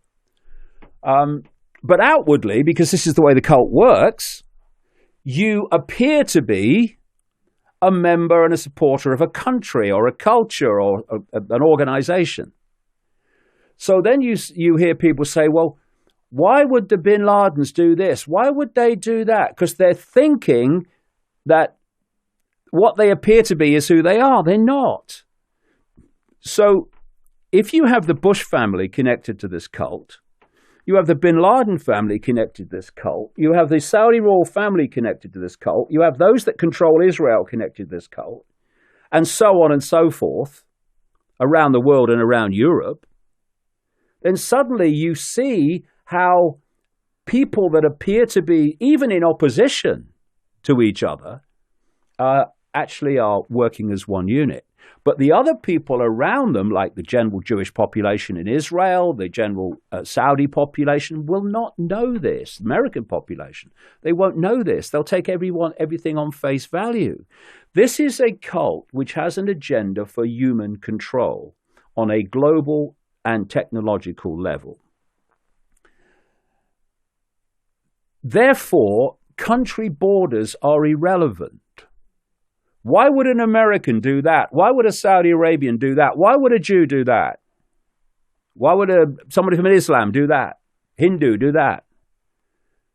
Because they are those labels, but only in theory. And actually, they're all connected. And once you realize that there are those connections, then why someone would do something that's apparently not in the interests of what they appear to represent becomes totally clear. So, once you realize the existence of the cult, then if the bin Ladens are members of the cult and the Bushes are members of the cult, well, they're gonna operate as one unit and support the goals and support the outcome. And so they were very close. Particularly Father Bush and the bin Laden family. And I've talked to people that were been in mind control projects in America, in MK Ultra and elite aspects of the MK Ultra mind control project, who were close to George Bush, who were basically slaves to George Bush, mind control slaves to George Bush, and heard a hell of a lot going on. And they very openly that the Saudi government was the Saudi royal family was answering to Bush. Because the hierarchy, you see, the hierarchy of power, the hierarchy of control, is not where you are in the hierarchy of your country. It's where you are in the hierarchy of the cult. So if Father Bush, God, not Boy Bush, Father Bush, was higher in the cult hierarchy than the Saudi royal family, then they take orders from him, even though they're the Saudi royal family and he's a one-time president. This is how it works. And it's this network that pulled off 9/11 because it was operating in America and it was operating in Israel. It was operating in Saudi Arabia. That's why most of the alleged hijackers were Saudi Arabian. And you've got families, and I do completely understand why, in America, who are seeking to challenge the Saudi royal family in court for their involvement in 9/11, but they're missing the cult. And I understand why. I mean, not many people know about it, but once you realize that the cult connections, then it wasn't just Saudi Arabia. It was those controlling Israel and Mossad and the Israeli intelligence community in general, Shin Bet, the domestic agency. It was those controlling the CIA. What I've been talking about all these years. Now is openly talked about. They call it the deep state. But the point is the cult controls the deep state. That's why the deep state does what it does. This takes us into the book, The Trigger, and you write about the planes that were allowed to fly after everybody else had been grounded. I'll tell you two, and it will be so relevant to what I've just said. Yep. 2 planes were allowed to leave America after all planes except military were grounded. One flew members of the bin Laden family, ironically out of Boston Logan, where the first 2 planes left, and another one was an El Al Israeli flight out of New York. Who was leaving? Members of the cult were leaving. That's why. So in a criminal investigation, if your family member was suspected of, one of the worst tragedies in history, 9/11, you would immediately go to those family members and interview them to get information about his whereabouts and, the possibility of this happening. So the complete opposite was they were pushed out the country. Yeah, get away. Oh, they weren't the only ones either. All right, so we've talked about... It was a scam. It's a total scam. There's not one strand of the 9/11 official story that fits with another. So we've brought the Bush family into this nicely. And, I've researched Bushes all the way back to the money laundering for the Nazis. But there are two other very interesting characters involved here. And you write about them extensively in the book. Perhaps if you could just give a bit of a summary about them and their roles. We've got Cheney and we've got Rumsfeld. Well, why don't I give you a little sequence of events, which will bring them in. Here's a sequence.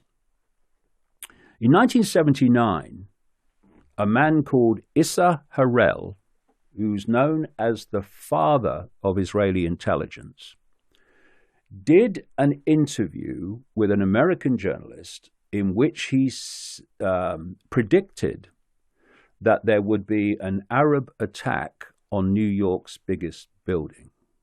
He had in mind the Empire State Building, but of course the biggest buildings on 9/11 were the Twin Towers.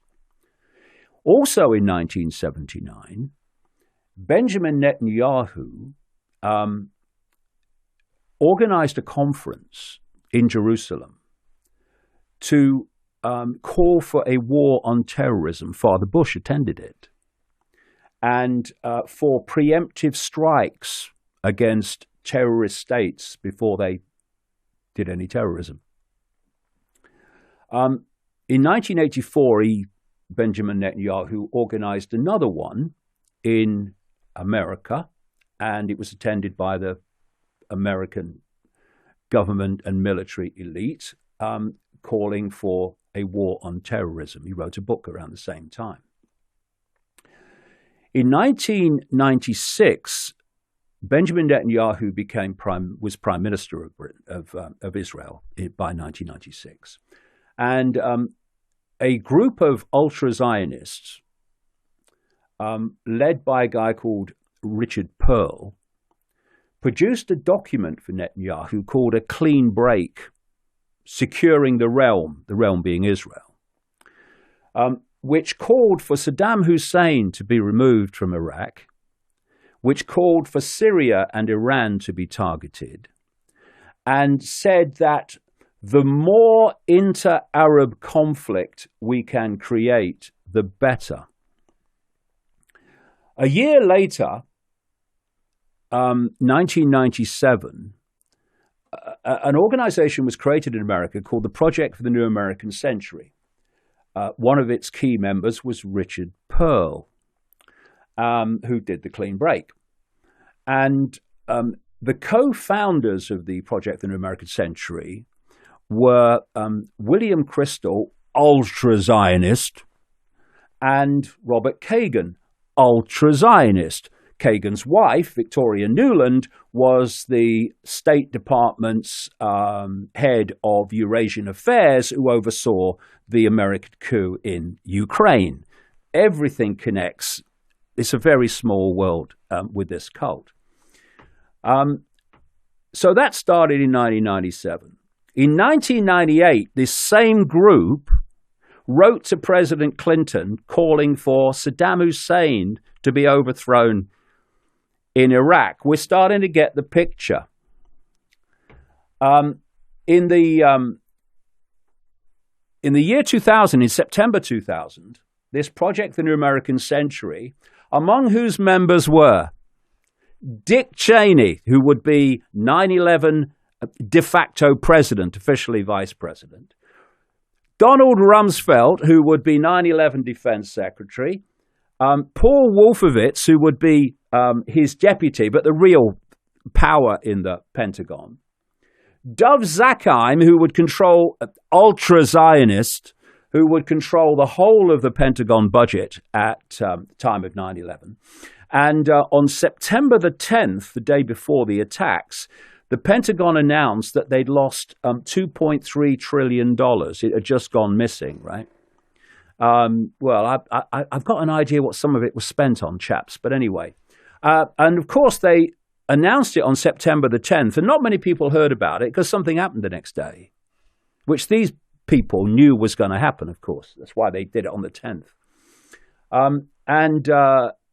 So this is what you had. This group of people. Also among the project, the New American Century, was Richard Pearl, Netanyahu's mate, who wrote Clean Break, and John Bolton, who's been calling until he got removed by Trump, all along has been calling for regime change in a series of Arab countries. He's never seen a country he didn't want to bomb, John Bolton.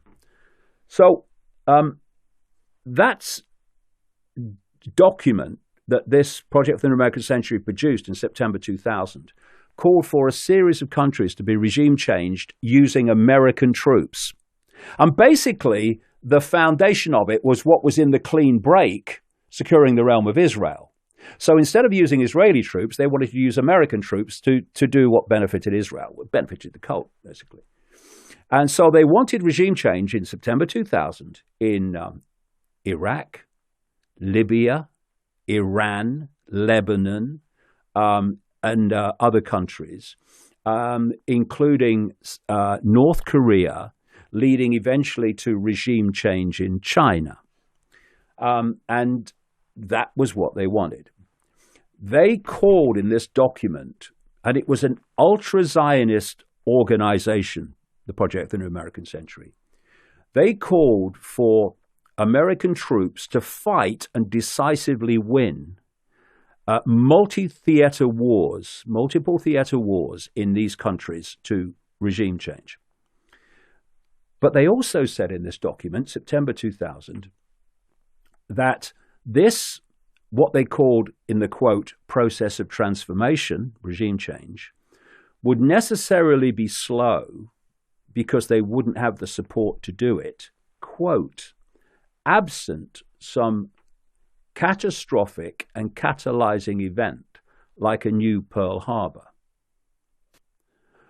1 year to the month after that document was published, 9 months after these people came to power with Bush, America had what Bush called at the time the Pearl Harbor of the 21st century, 9/11. And as a result of those attacks, these countries have been ticked off ever since in what was called, quoting Netanyahu back in the 70s and 80s, a war on terror. According to the New York Times, I'm taking through a timeline here. According to the New York Times, on September the 19th and 20th, 2001, immediately after the attacks, this same group of people I'm talking about, operating under the defense, a defense organization out of the Pentagon, decided that Saddam Hussein had to be removed from Iraq. So you're seeing the progression here. Then we have General Wesley Clark, who was a former Supreme Commander of NATO, who went on an kind of alternative internet TV program called Democracy Now! In 2007, and described his experience immediately after 9/11. He said he went to the Pentagon, he met Rumsfeld, he met Wolfowitz, and then went down and met a general friend of his in the Joint Chiefs of Staff, the uniform level of the Pentagon hierarchy. And this general, he said, told him days after 9/11 they were going to invade Iraq. Well, that kind of fits because that's where we've been leading. And you can see where the Iraq thing came from now. His question was, why are we going to invade Iraq? Had everything to do with 9/11? They said, well, we don't think so, but we're going to invade Iraq. It's coming from upstairs. So Clark goes away, comes back a few weeks later, by which time America's in Afghanistan. And by the way, within an hour or so of the attacks, Ehud Barak, brackets, friend of Jeffrey Epstein, who was the Prime Minister of Israel into the early months of 2001. He went on the BBC immediately after the attacks and pointed the finger for them at Osama bin Laden and talked about an invasion of Afghanistan, right? This is a guy who was also a massive figure in Israeli intelligence. So they're in Afghanistan by now. And he says he went back, Clark. He said he went back. And he met his general friend again, who said, well, he said to him, why haven't we invaded Iraq? I thought we were going to invade Iraq. He said, it's worse than that, sir. He said, we just had this from upstairs. And he pulled up a piece of paper, Clark said, and he said, we're going to invade 7 countries in 5 years. And the countries he named were all from the Project the New American Century document in September 2000. Included Syria, and which was also on the Project the New American Century document, Assad, getting rid of him, Libya, Syria, all of them, they were all there, Iran, etc. And so you see the cult's influence in the sense that at the time of 9/11, you had Bush, Republican, in the White House, and you had Blair, Labour, it says here, in Downing Street, and they invade Afghanistan, and then they invade Iraq. Oh, Benjamin, you got it at last after all this time, right? On a lie, of course. And people say, why did they lie about weapons of mass destruction? Because it's on the list and they don't have an excuse, so they made one up to tick it off the list. It is simple when you realize how it works. But then Blair goes and Bush goes. And in comes Bush's opponent, Obama, Democrat, and in comes Blair's opponent, Cameron, Conservative. And they pick off Libya and then start the process of the catastrophe of a fake civil war orchestrated by the same forces we've talked about, the paid mercenary terrorists, etc., in Syria. And then they go. And in comes the maverick Trump. And I put it on the internet when he came to power, key word of Trump's administration, Iran. And of course, they've been targeting Iran vehemently and actually had planes in the air to attack them at one point a few weeks ago before Trump pulled it back overwhelmingly, it seems to me, from the circumstances of the time, because it had been pointed out to him the consequences electorally of him invading Iran, given that he got to power to a massive extent by saying he was going to stop all that nonsense, right? Anyway, but now they're doing it with sanctions and trying to create unrest and protests that turn into people regime change. So here you have a situation where this ultra-Zionist, I say cult, organization names the countries, says we need a Pearl Harbor to justify it. Pearl Harbor happens. People that called for Pearl Harbor and regime change come to power, and regime change. I mean, hello? I mean, anyone home? So then you think, okay, so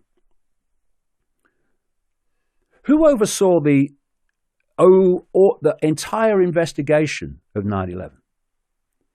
A guy called Michael Chertoff, ultra Zionist, who was appointed in 2001 for 9/11 as the head of the criminal division of the Justice Department, which oversaw the investigation. And so Michael Chertoff oversaw the investigation. He also wrote the Patriot Act, which clearly had been written before 9/11, which was then brought out immediately afterwards to take away basic freedoms in America, justified by protecting the public against terrorism, and then becomes head of Homeland Security to impose and enforce the Patriot Act that he'd written. How many people know this? That in 2001, 200 Israelis were arrested in America for being part of a spy ring. 140 were arrested before 9/11, and 60 were arrested afterwards. Many of them were posing as art students when they clearly weren't. They gave a university in Israel where they were doing their art. That university turned out not to exist. There were a number of centers that they worked out of, and all this came out through a leaked document from the Drug Enforcement Administration. Without that, it wouldn't have come out.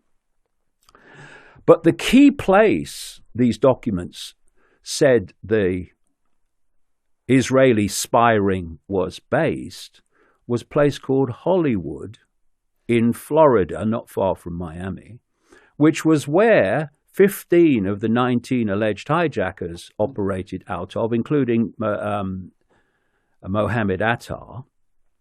And they were even where these art students were and where Mohammed Attar was extremely close. And there were other areas in New Jersey that they operated, these art students and other members of this ring, where these alleged hijackers also operated. It was a remarkable coincidence. Does this include the dancing Israelis? Yeah, I'm coming to them, yeah.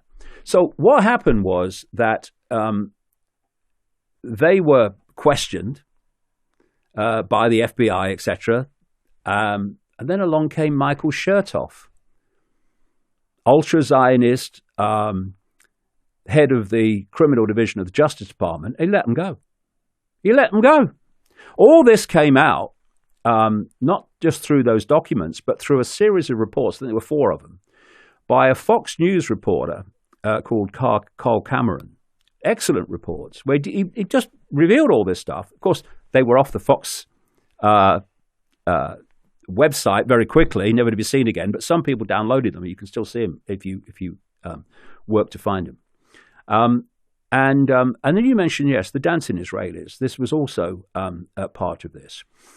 On 9/11, a woman was looking out of her apartment, looking across the river to the Twin Towers. The first tower, the North Tower, had just been hit. And she saw these, what she described as Middle East-looking men. And, of course, the immediate reaction were they're Arabs. They weren't. They were Israelis. And they were with a white van filming the tower burning. Only one at that time. And other witnesses swear they were there before the first tower was hit. And they were whooping and high-fiving, and this is where the term dancing Israelis came from.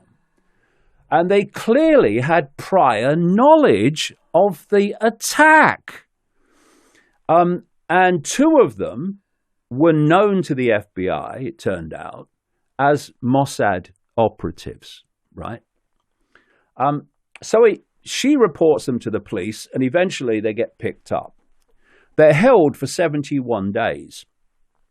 It turns out that they were connected to a company in New Jersey called Urban Moving Systems, which was headed by a guy called Dominic Suter.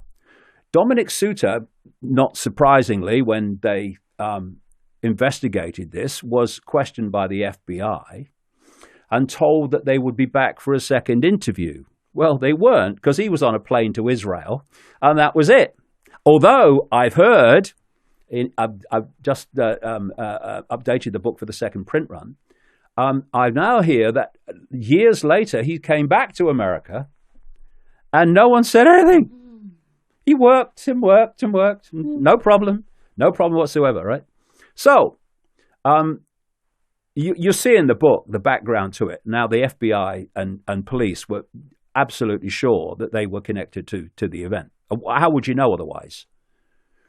And this urban moving systems was just a front.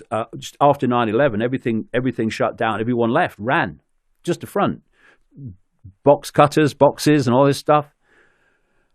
And they were held by the FBI for 71 days. And then Michael Chertoff, ultra Zionist, head of the criminal division of the Justice Department, let them go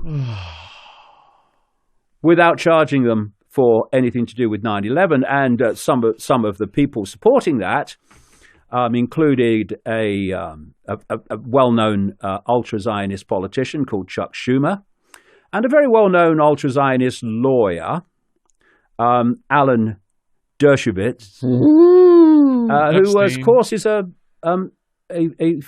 was a close friend and associate of Jeffrey Epstein.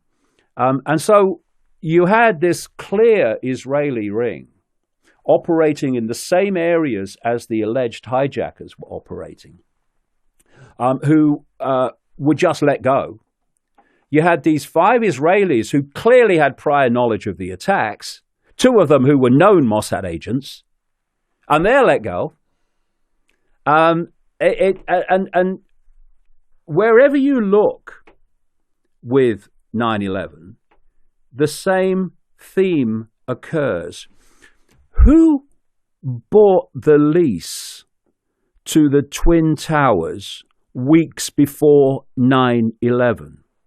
Larry Silverstein, ultra-Zionist, and Frank Lowy, ultra-Zionist.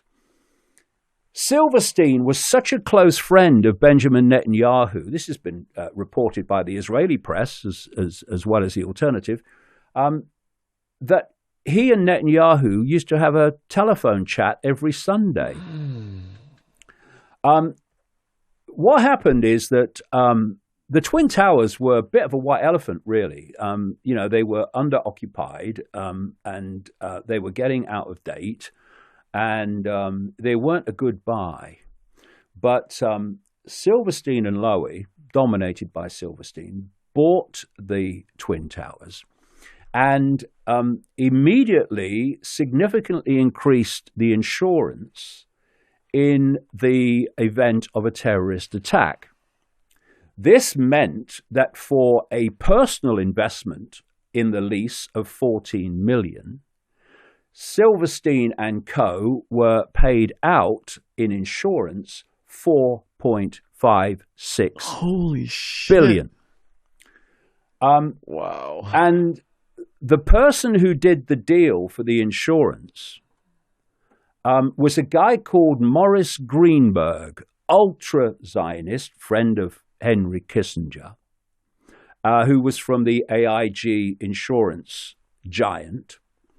And being very canny, or maybe he was a prophet, who knows, he sold the insurance on immediately to about 24 other companies who took the hit.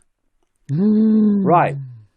Now, before I continue that thread, another one. Israeli intelligence was trying to get control of security at the Twin Towers since at least 1987. They first applied for it through a company called Atwell Security that was a subsidiary of the Eisenberg Group, of a guy called Shaul Eisenberg, who was a massive Israeli intelligence operative, ran Zim Shipping. Zim Shipping, by the way, left the World Trade Center a week before the 9/11 and broke its lease to do so. Another coincidence, nothing to worry about. He was involved in the terror groups like Irgun that bombed and terrorized Israel into existence in 1948. So Atwell Security was run by Israeli intelligence agents who worked with Issa Harel, the guy who predicted that New York's biggest building would be attacked by Arabs. We made the prediction in 1979. So they would have had control of security of the Twin Towers then. Maybe 9/11 would have happened earlier, who knows? But there was a problem. The man who signed the contract for Atwell Security, gave the name Avram Bendor.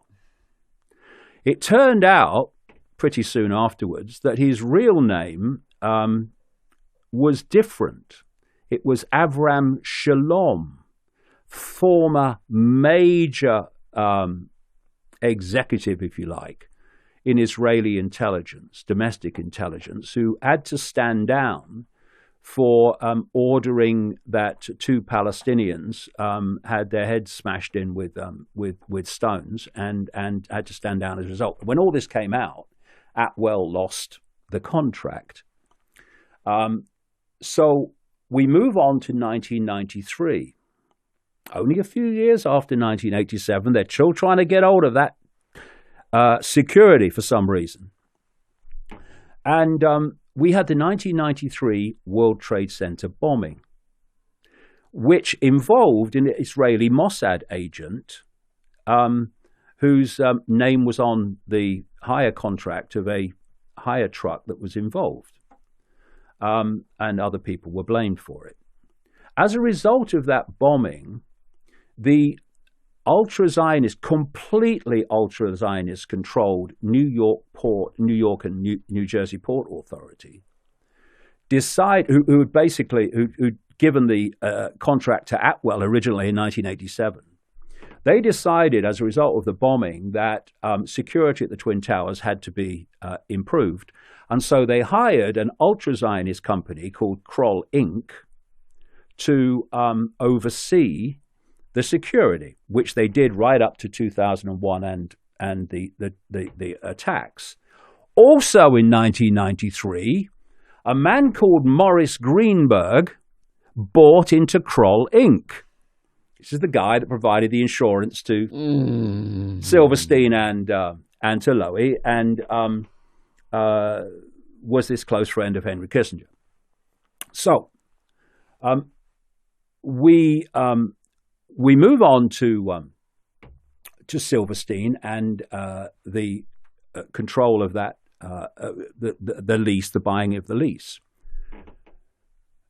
That was sold by the ultra-Zionist controlled guy at the time called Louis Eisenberg, a different Eisenberg, Louis Eisenberg, and who was a friend of Netanyahu. He sold it from the New York and New Jersey Port Authority into private hands for the first time. And this followed the recommendation of a guy called Ronald Lauder of the Esther Lauder family, ultra-Zionist, eventually became head of the World Jewish Congress, and not only a friend, but a funder of Benjamin Netanyahu. And he headed two organizations in New York that were given the task of deciding what should be privatized and what shouldn't. And they recommended that the Twin Towers should be privatized, and that's when Silverstein and Lowy got the contract. And so everywhere you look, in the run-up to 9/11, there were ultra-Zionists involved everywhere. The person who was Rudolph Giuliani, the mayor of New York at the time, head of emergency management, and that emergency management operation was actually in Building 7, also owned by Silverstein. He owned that before the Twin Towers. He was an ultra-Zionist as well, everywhere you look. And then you look afterwards. One of the things that would tell you why the Twin Towers fell was to have experts look over the rubble, and they'd establish why they came down. People talked about explosions just before they came down, et cetera, et cetera. Whatever happened, they would have found out. But there was this rush using a Zionist transportation company to get the rubble from ground zero into Zionist-owned scrap yards in New Jersey, where the steel, etc., was cut up around the clock and put on ships to Asia for smelting to become someone's fridge. And there is a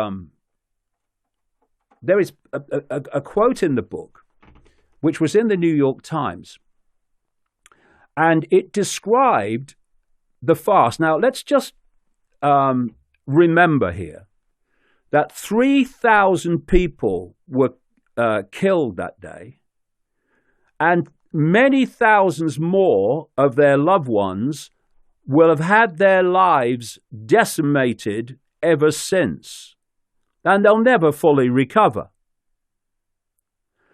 And we had no investigation into why those towers came down, and instead, the debris that could have answered those questions was taken to these scrap yards in New Jersey to be cut up as fast as possible and shipped out to Asia for smelting. This New York Times article by someone who, to be fair, even though it was the New York Times, this one actual writer was obviously seriously pissed off by what he saw. And he describes in there this scene, given that background. At one of the scrap yards, the rubble was piled up. And by the way, it's been admitted by the authorities that some body parts, body flesh, ended up filling potholes in New York roads. Story I tell in the book as well. I'm not kidding you. These are psychopaths. They don't give a shit. Anyway, this scene described by the New York Times, piles of rubble from being brought over to from 9/11, the site of 9/11, the Twin Towers.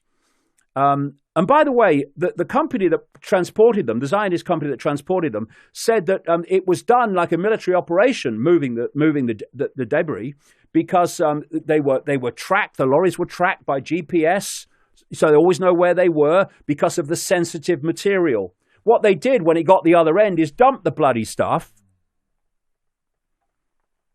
And one driver, which the company admitted, took half an hour longer for lunch than he should have done on his journey, sacked him because they had to get from A to B without anyone having any access to it. So this New York Times article, you pile of rubble, you've got building experts trying to work out why the towers fell, who should have been doing it on site. And this article describes how they're waiting there. A big grabber comes down, grabs some stuff, moves it across, and while it's moving across, these building experts are running into the rubble, trying to find anything that's relevant, and then turning and running back before it returns. This is the scale of scam that went on, this callous psychopathy that has prevented the true story of 9/11 coming to light, and people being terrified of telling the story because of consequences for them. Well, look at me. I don't give a shit. I care about the truth, and the truth needs to come out, and at last it bloody well is. So, then we look at some other aspects of this. The last thing that the cabal wanted was this to come to court where the evidence could be put on public display. Their big problem was families, with just under 100 of them, that didn't take the compensation, which came with the proviso, you take the money, but you agree not to go to court. Nearly 100 families said, no, we're not having it. The compensation fund, pressurizing the families to take it and shut up and not go to court, was overseen by an ultra-Zionist called Kenneth Feinberg, who was also the person after 2008 that decided about executive compensation after the crash of 9/11 in all the bailouts. The crash of 2008, in all the bailouts. Now, these nearly 100 families that didn't accept that, they wanted their day in court. They wanted to have some evidence publicly displayed. They, the civil litigation group, were overseen by Judge Alvin Hellerstein, ultra-Zionist, whose son in Israel represented a law firm that represented the parent company of a Israeli intelligence agents security company called ICTS that ran security at Boston Logan Airport and at Newark, New Jersey. The company, by the way, that also ran security. These are intelligence agencies from the Israeli military intelligence, Mossad, Shin Bet, etc., the domestic intelligence agency. They also oversaw security at Paris airport when the shoe bomber got on. They oversaw the security at Schiphol, Amsterdam, when the underwear bomber got on. And as a result of the underwear bomber, Michael Chertoff, who was then in private business, he went around the television stations selling full-body scanners to make sure another underpant bomber couldn't get on.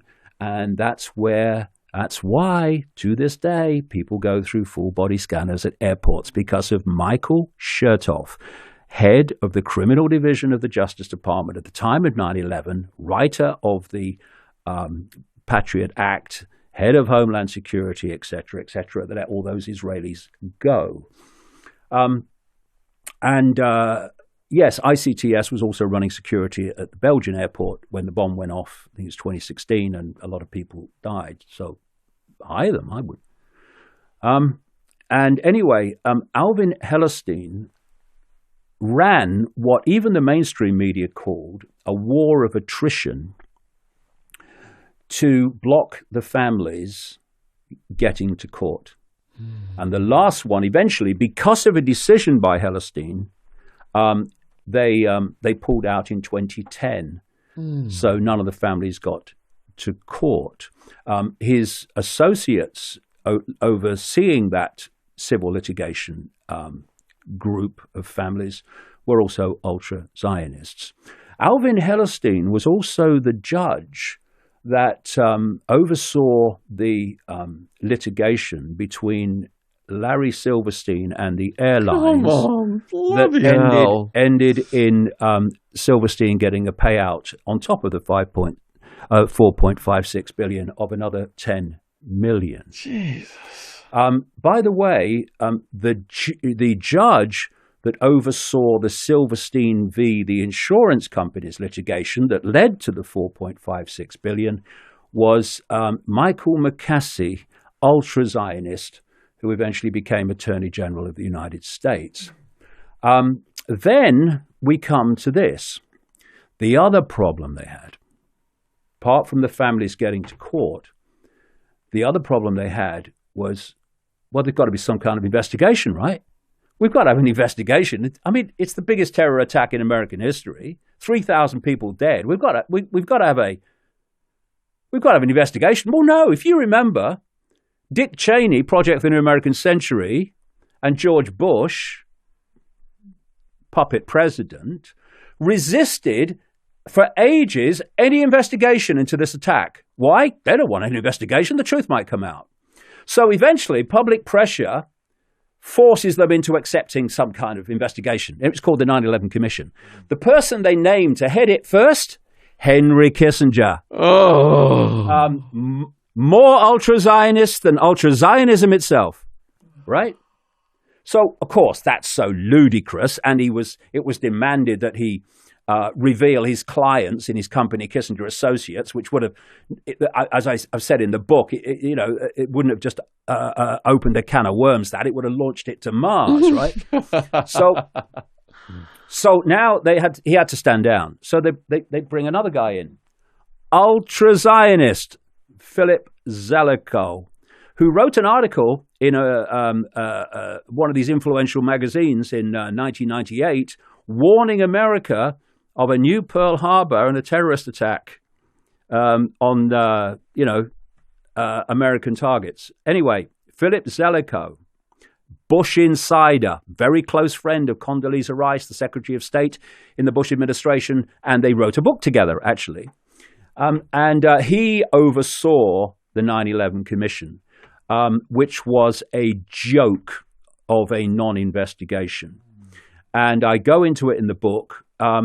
Building 7 was a big Achilles heel. Building 7 was owned by Silverstein before the Twin Towers. And not a lot of people, there was even a judge, I quote in the book, there was a 9/11 connected case, sometime later. And the subject in the case or the evidence of Building 7 came up. And this judge says, Building 7, what's that? Most people don't realize 3 buildings fell, not 2. And Building 7, 47 stories, also known as the Salomon Building, fell about 5:20 in the evening. In fact, about 26 minutes earlier, the BBC had a reporter reporting live saying that Building 7 had fallen, and it was still standing behind her. Right. So obviously, they've got the press release out of sync here.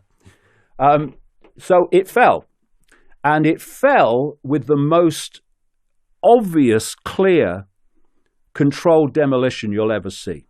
Where they put explosives in different parts of a building, and you see it with stadiums and big skyscrapers, and the charges go off, and they're so perfectly placed that it falls on its own footprint instead of toppling over. Exactly what, if anyone's new to this, go to YouTube, put Building 7 collapse in, and you'll see the most blatant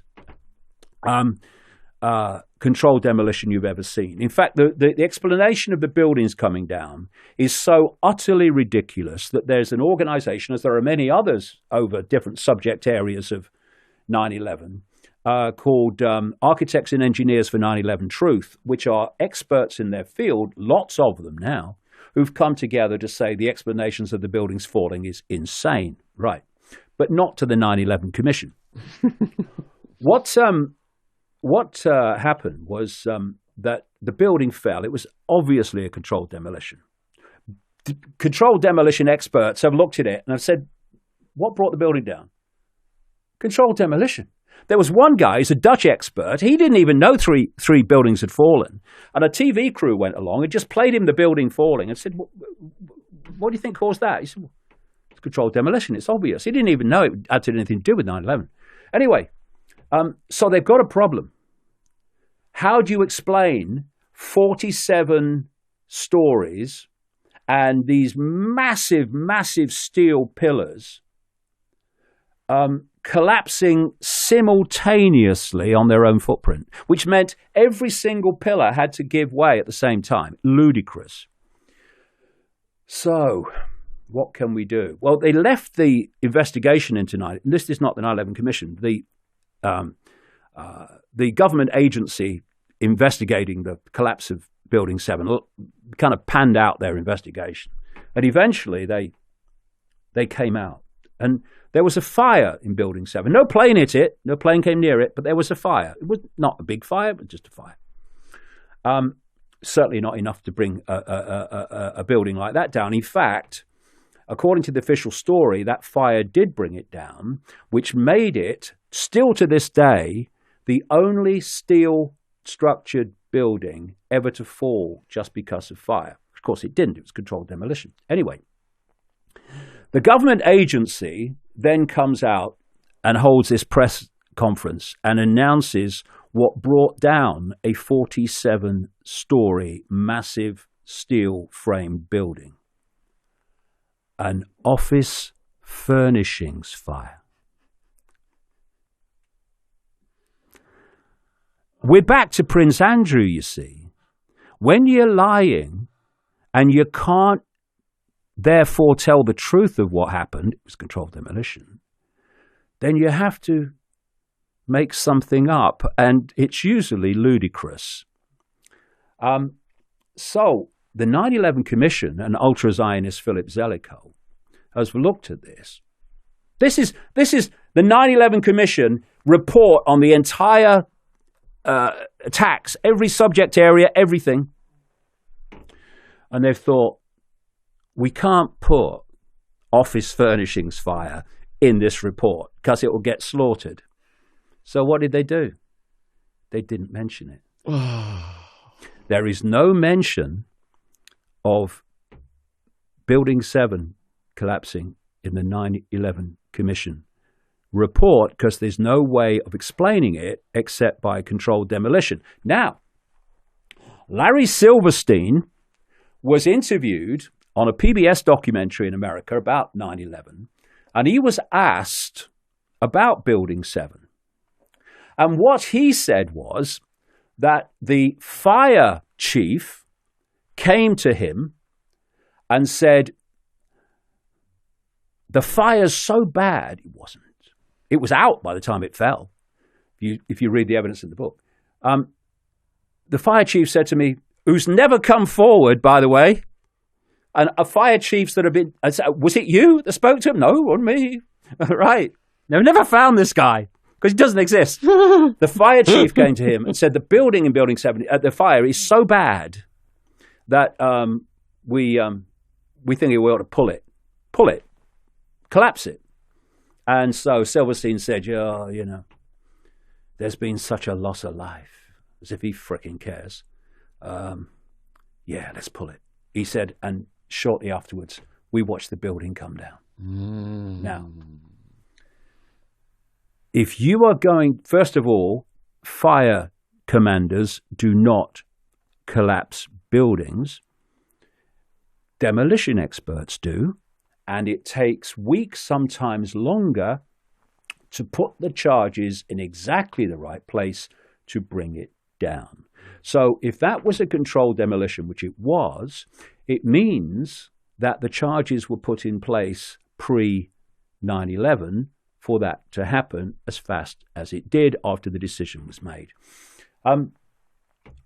Everywhere you look, in every aspect of 9/11, and I've destroyed the official story in the book, you find ultra-Zionists connected to Mossad, connected to military intelligence. By the way, you know, many of those 200 Israeli spies that were let go were found by the authorities when they were being questioned to be involved in the Israeli military, in Israeli intelligence, and in experts in areas like computers and explosives. And they were all let go. Anyway, then when you look at that whole story and then you start picking off other aspects like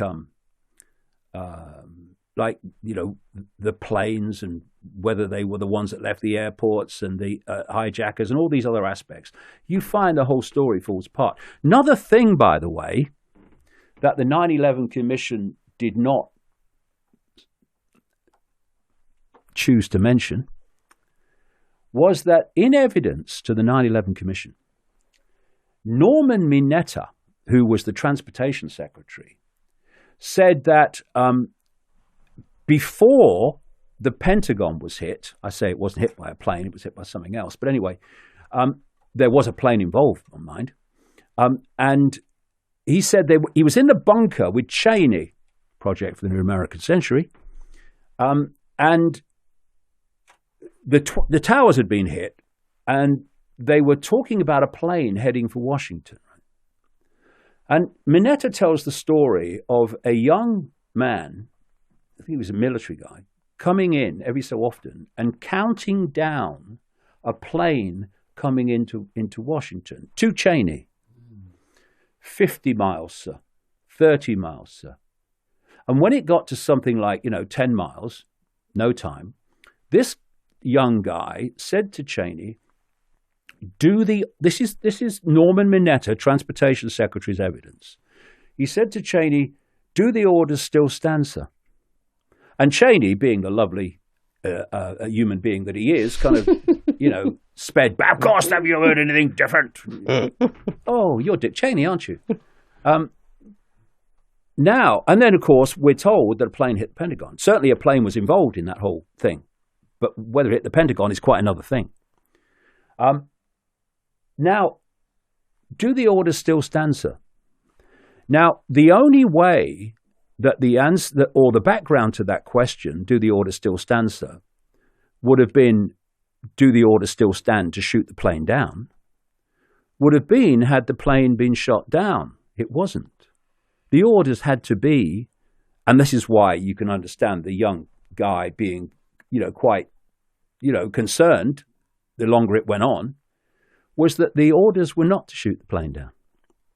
Which brings us to other areas of 9/11. In relation to that Flight 77 alone that is supposed to have hit the Pentagon. There is a no-fly zone around Washington. And I quote in the book Caspar Weinberger, a former U.S. Defense Secretary, after 9/11, who said there are Air Force bases all around Washington to respond to rogue planes coming in. And if they're not transmitting a certain signal, then they get shot down. Not only are there Air Force bases all around, including the Andrews Air Force Base, 10 miles from the White House and the Pentagon, there are ground-to-air missiles to protect Washington and the Pentagon. Of course there would be. Why wouldn't there be? So what happened on 9/11 then? A plane comes in and wasn't challenged, wasn't shot down, just allowed to, the official story says, hit the Pentagon. Why did did NORAD, the Air Force defense mechanism for situations like this, attacks from the air, hijackings, why did they scramble planes from 130 miles away at the Langley Air Force Base to meet a threat to Washington when 10 miles down the road is the Andrews Air Force Base, where Air Force One comes in with the president and where his helicopter comes from to the White House lawn? They don't have planes to scramble to protect Washington. Well, what you're having a no-fly zone for if you think you're going to police it from Langley, 130 miles away? And another thing that happened on 9/11 is that everything that could go wrong did go wrong on purpose. Probably a practice for Epstein's suicide. What happened is, I mean, it's kind of bizarre.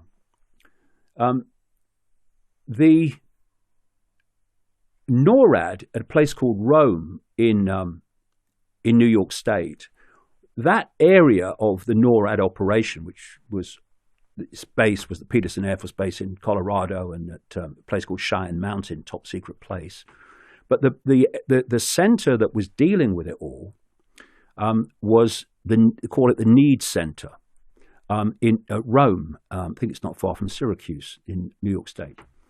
And they were obviously being completely misled for another reason I'll come to in a second about what the hell was going on. Because they were scrambling planes to meet and you know to go to first of all the Twin Towers and then to the Pentagon. And every time they were scrambled, or what happened in between happened, to make sure they were never there in time. So take the this is how crazy it is.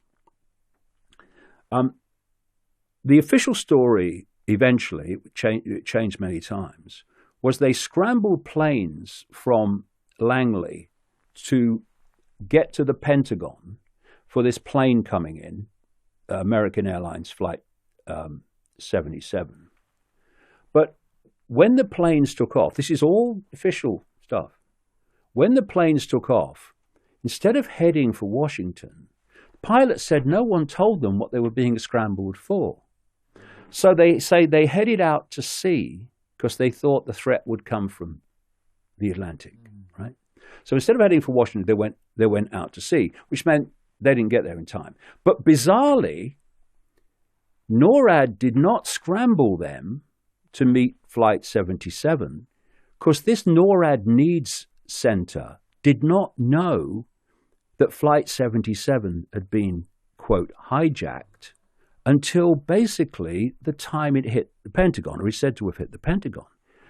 They scrambled those jets from to meet Flight 11, which they were told had not hit the World Trade Center, but had gone past and was now heading towards Washington. I mean, the whole system was scrambled, and so when they were scrambling jets to military jets in response to the Twin Towers, they scrambled them from 153 miles away at Cape Cod. Of course, they never got there in time. And now we can open up something else. Why was there all this confusion? Why were there all these strange reports that were scrambling people that had a simple common outcome? That until the planes were down, I don't think that overwhelmingly, at least the first three, possibly all four, actually were the ones that left the airport, but the airports.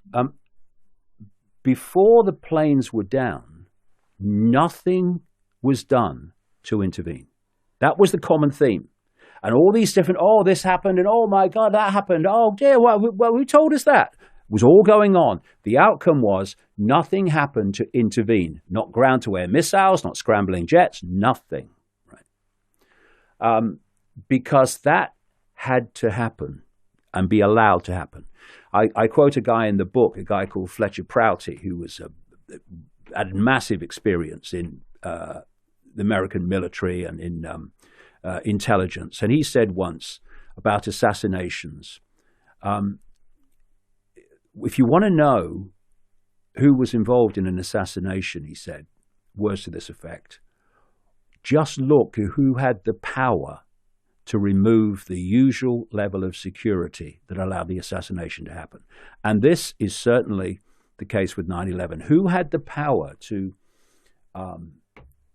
call off the response system, which normally would happen very differently? I tell a story in the book of a golfer, famous golfer called Payne Stewart. Payne Stewart took off in a plane. This is 1999, something like that. He took off in a private jet, and something happened that the plane didn't pressurize, and everyone went unconscious. So what happened is what happened 125 times the previous year, and I go into the regulations in the book. They're very clear. Whenever there's a problem, even if you're not sure it's a real problem, treat it as an emergency. And the air traffic control system, the Federal Aviation Administration, contacts NORAD, and they scramble jets and they get up there. So with Payne Stewart in a small private jet and a few passengers, they went up there. They followed it because they wanted to find out what the hell was going on. It's what they always do. When it kept going and they couldn't find any sign of life, and it went so far, those jets came down, other jets came and took over, and they escorted this jet all the way across, because in the end they realized that there's no life, and eventually the plane's going to run out of fuel and it's going to crash, and they wanted to make sure that it would crash not where there was any people, right? And this whole situation, it was all in the media, was watched from the Pentagon, from the command center by the Joint Chiefs of Staff and all these people, right? That's what happens. That's the normal response. On 9/11, nothing responded that made any difference whatsoever into the outcome.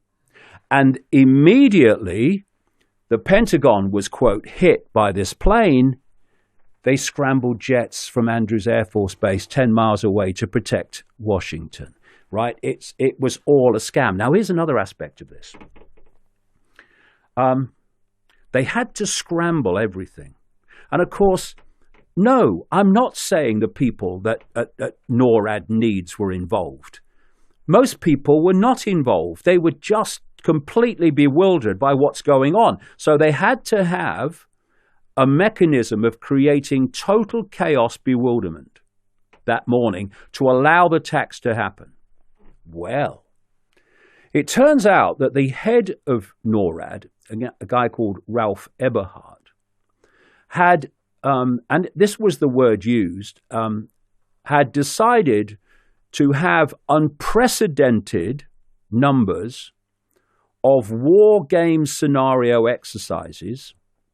There was a stream of them, I list them all in the book, going on in the skies over eastern United States in precisely the areas where the planes were being, quote, hijacked.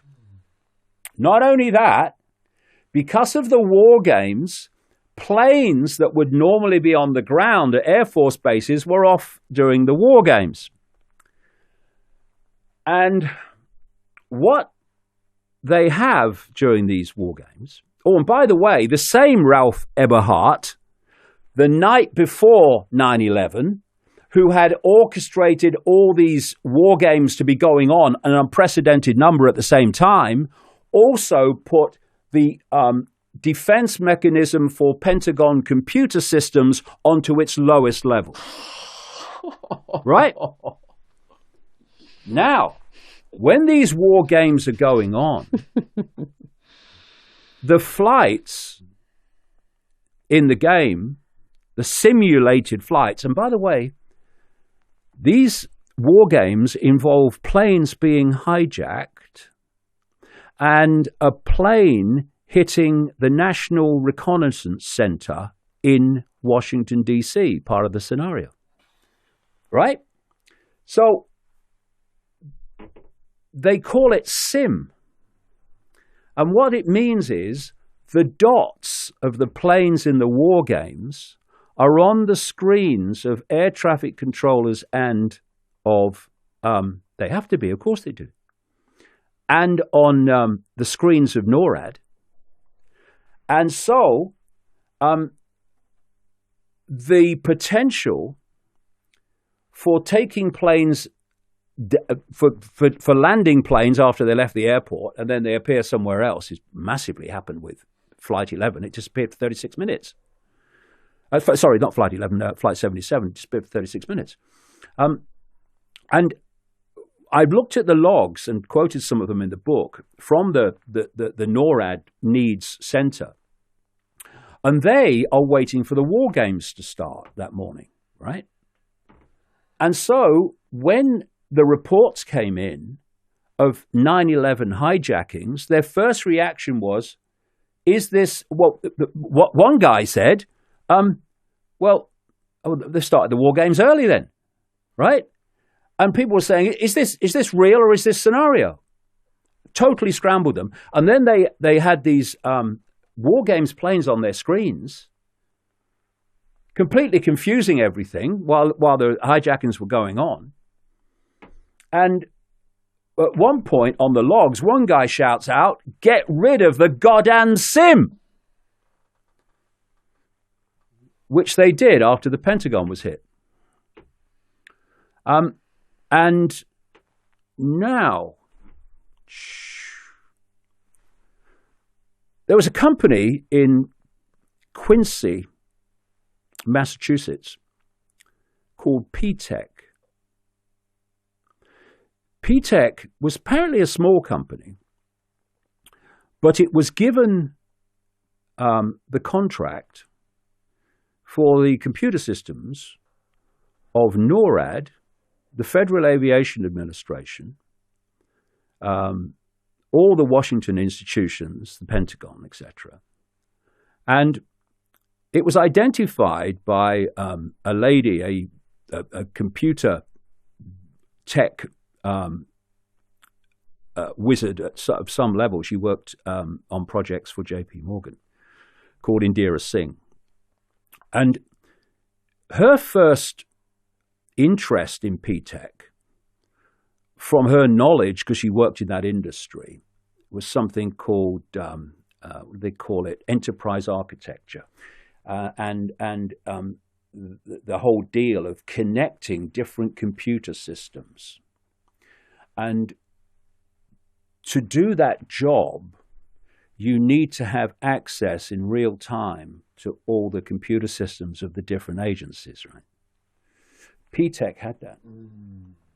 Now, her first interest was when she started to realize that people who were funding P-Tech were also people who were being accused of funding Osama bin Laden.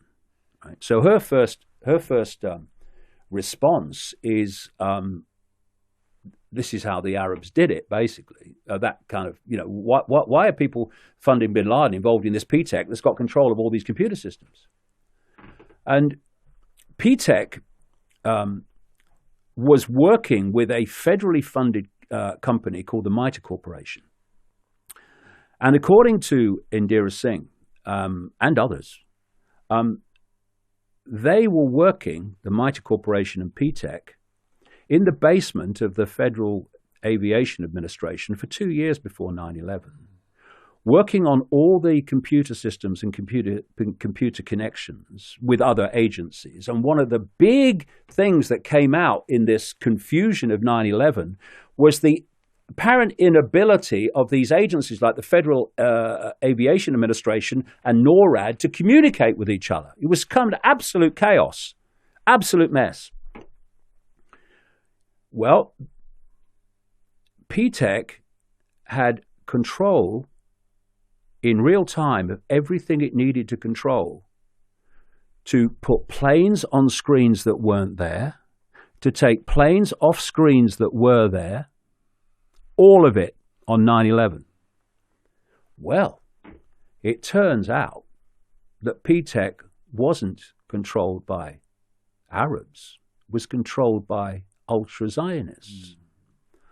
And there was a Mossad agent called Viktor Ostrovsky, who wrote 2 books in the 1990s, and the first came out in 1990, who said how Israeli intelligence uses Arab people and Israelis who look like Arabs to appear to have Arab control of companies when actually they're Israeli companies. So this was a classic. There was a guy whose father was a big player in that area in B'nai B'rith, the big Masonic connected, Rothschild-controlled, instigated, in fact, ultra-Zionist, basically secret society. And this guy was running P-Tech.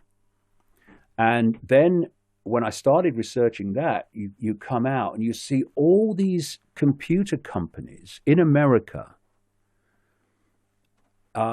in significant positions, were all controlled by Zionists.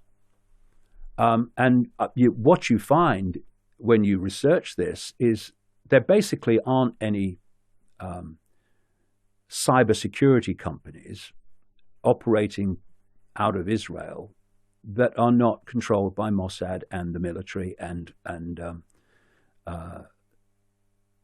intelligence network. And I could talk about that as well, because Israel is becoming a massive global center for technology. And one of the areas of technology that they focus on is cybersecurity. Cybersecurity means that you write the security blueprint. And when you write it, you leave back doors in so that Mossad can get into anything. I think the Maxwell sisters were accused of this recently. Well, the Maxwell sisters were accused of that. Well, that's kind of interesting because one of these systems called Promise, which was developed by an American company for probably quite, benevolent reasons, was hijacked by the American government and Israeli Mossad, Israeli military. And backdoors were put in it, and they sold this promised software to governments all over the world with a backdoor in which they could get in and get everything.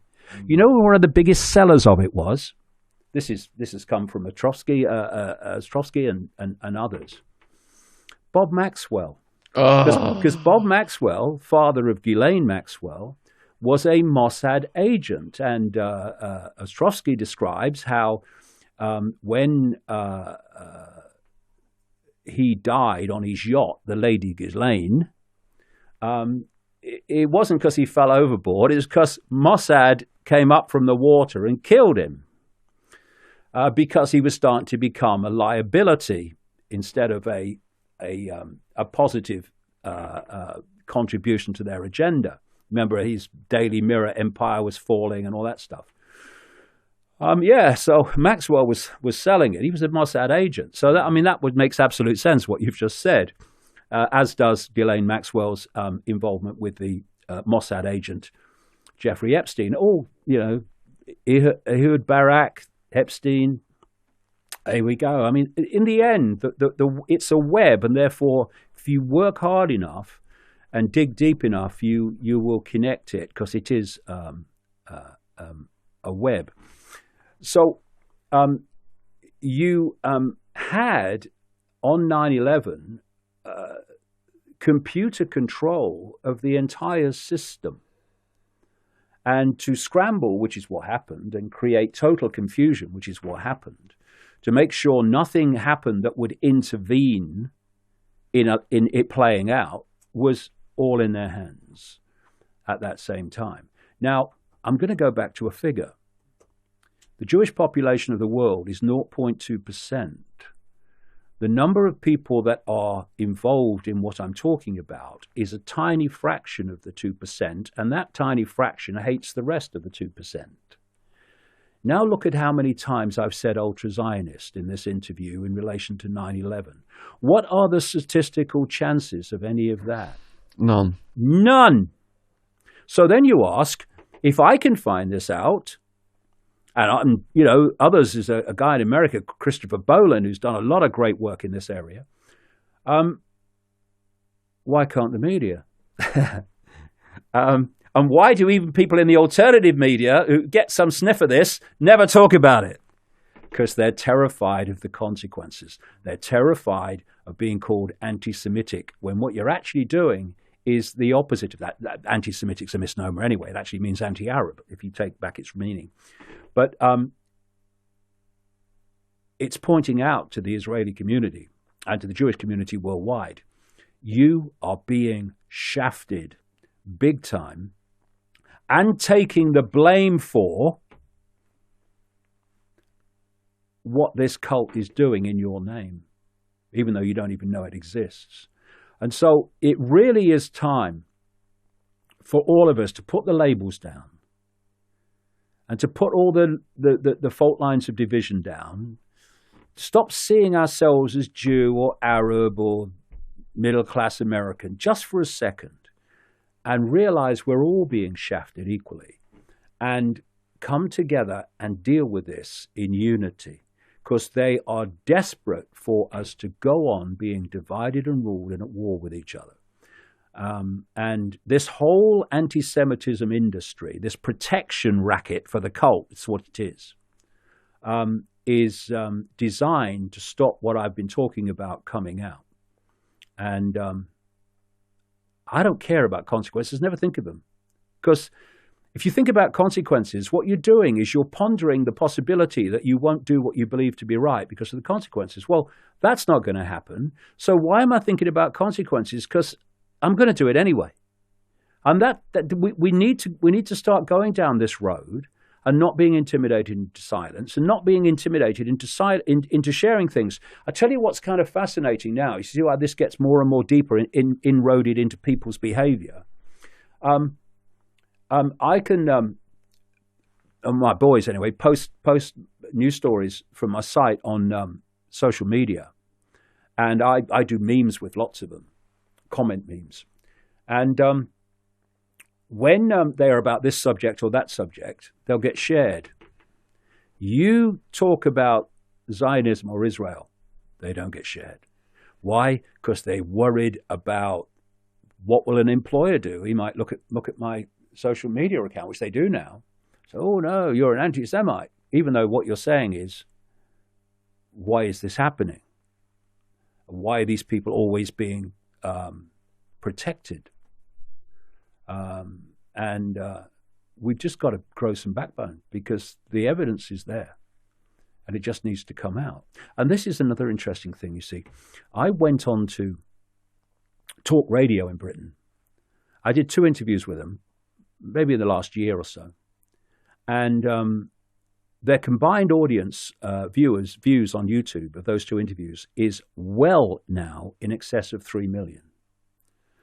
They copies of The Trigger were sent to about 3 or 4 programs. Wouldn't have me on. They were sent to RT. Question more. Wouldn't have me on.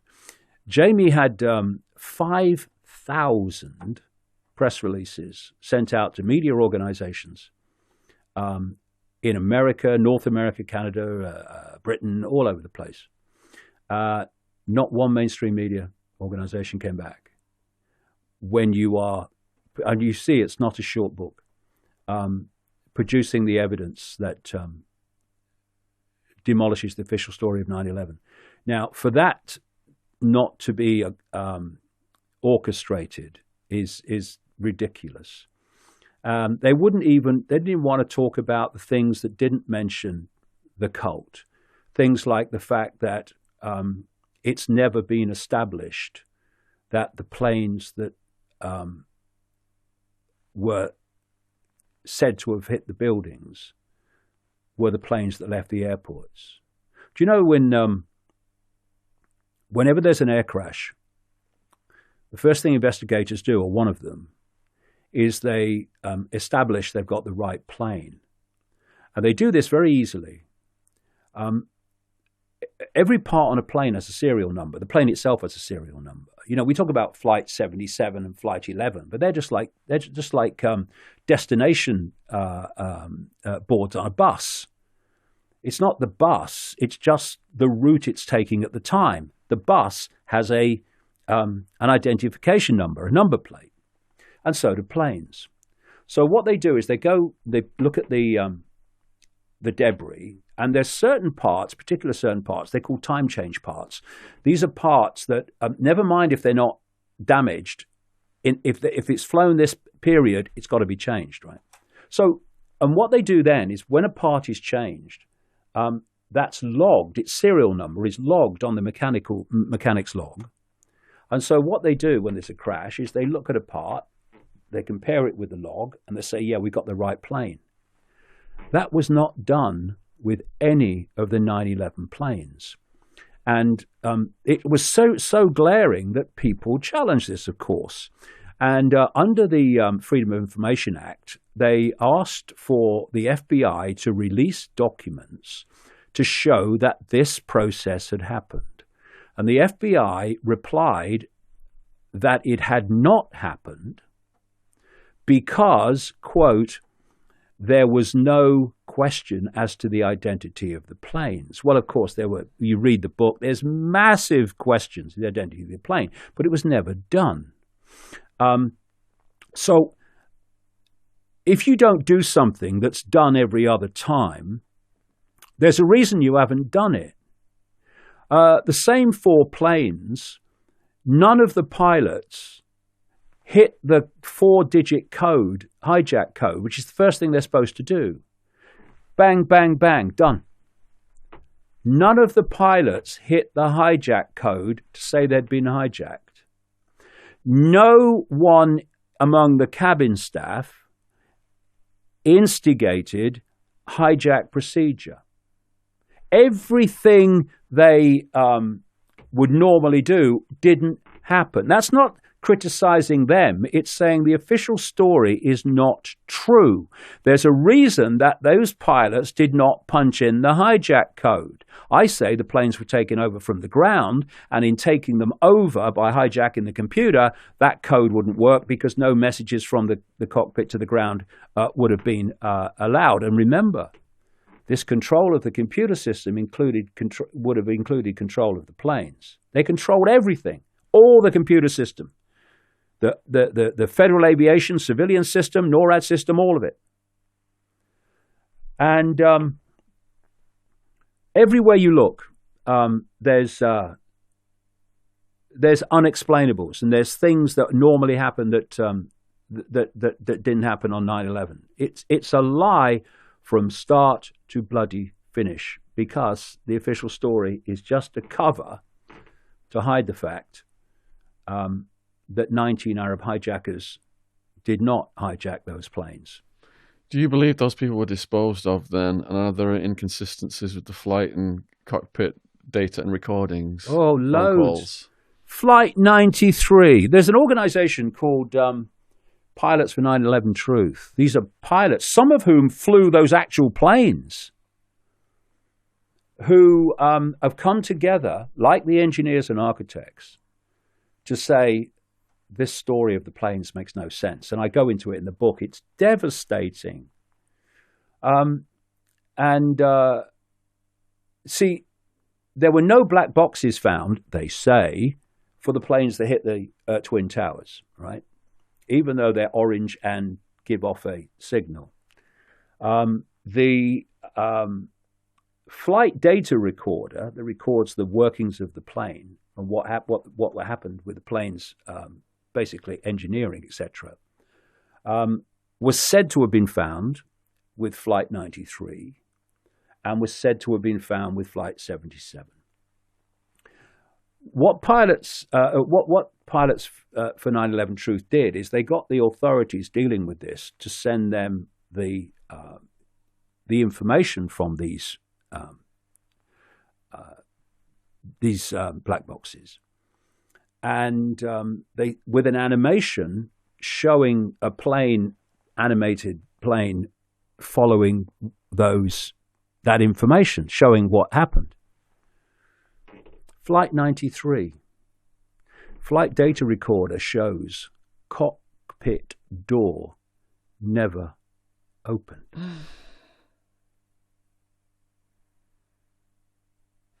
How was it hijacked? Flight 77, the cockpit data recorder, not the cockpit voice recorder, the plane data recorder, shows a different route to the official story. A route that, if taken, would not have been able to hit the Pentagon, would have been too high. And this is another story about 9/11, you see. My feeling, having researched this at great length over 2 books now, is that a plane never hit the Pentagon. But there are reports that people say they saw an airliner, and there are other people that say they saw a very small jet that kind of whizzed past just before the Nixon explosion. Well, for me, one of 2 things has happened. Either the Pentagon was hit by a missile. When, as I show in the book, missiles existed that would have done exactly what that one did. And that would explain why the hole in the Pentagon was so small. Because, of course, people remember the wall falling, but that happened, half an hour, 40 minutes afterwards. Before that, there was only a little hole, 125 feet wingspan jet's going to get through that. Either it was hit by a missile, and there's a very good chance of that, or there was a bomb, or both. There's evidence that there was at least a bomb. But of course, there had to be a cover story, and people saw a jet. And for me, what happened is the jet did come in and pulled away. And so when the bomb went off or the missile hit, people associated the plane with the explosion. And there was a police officer, police security officer at the Pentagon called Roosevelt Roberts. And he was in a place where they deliver things, just inside the Pentagon. And he heard the bang of the explosion. And he ran out, of course. And what he said, and this was, he recorded an interview, I think, for the official record. He said there was this massive jet, silver, which was, of course, the colors of American Airlines. And it was very, very low, and it was climbing away from the Pentagon. This is after the explosion. And people, when they saw this plane going up, they talked about a second plane. That this is why there was confusion. People were saying there was one plane. Other people say, no, there was two planes. Well, maybe there was one plane and something else that caused the explosion, which would certainly explain a lot of the contradictions of the evidence, where people saw one thing and other people saw another. If you put them all together, because, I've quoted people in the book who were in the Pentagon and ran out of the Pentagon when the attack happened. And they say there was no plane debris. Crucially, a plane with lots of fuel in the tank. There was no smell of aviation fuel, nothing. The book is devastating in all these subjects because, I'm giving an overview here. Of course, it's all you can do in an interview. But the detail is devastating to support what I'm saying. So the mainstream media then say the architect, the supervillain, is Osama bin Laden, but the other face that's all over the news is Mohammed Atta, whose passport miraculously just floats out of the inferno so he can be identified. Well, it wasn't Mohammed Atta, it was another one. But I mean, even that, how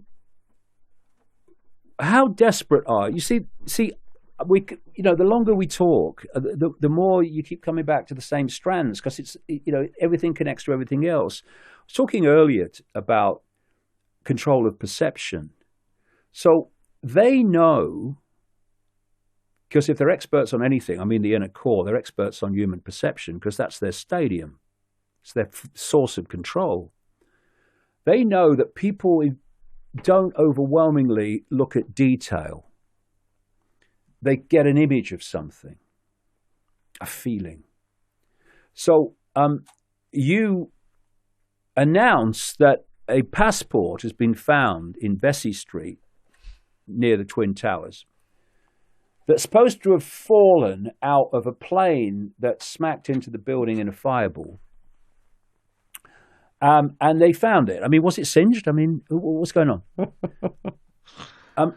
And what they're looking for is this feeling. And this is another thing, I studied for a long time mind control and these mind control projects and what have you, and mind control techniques.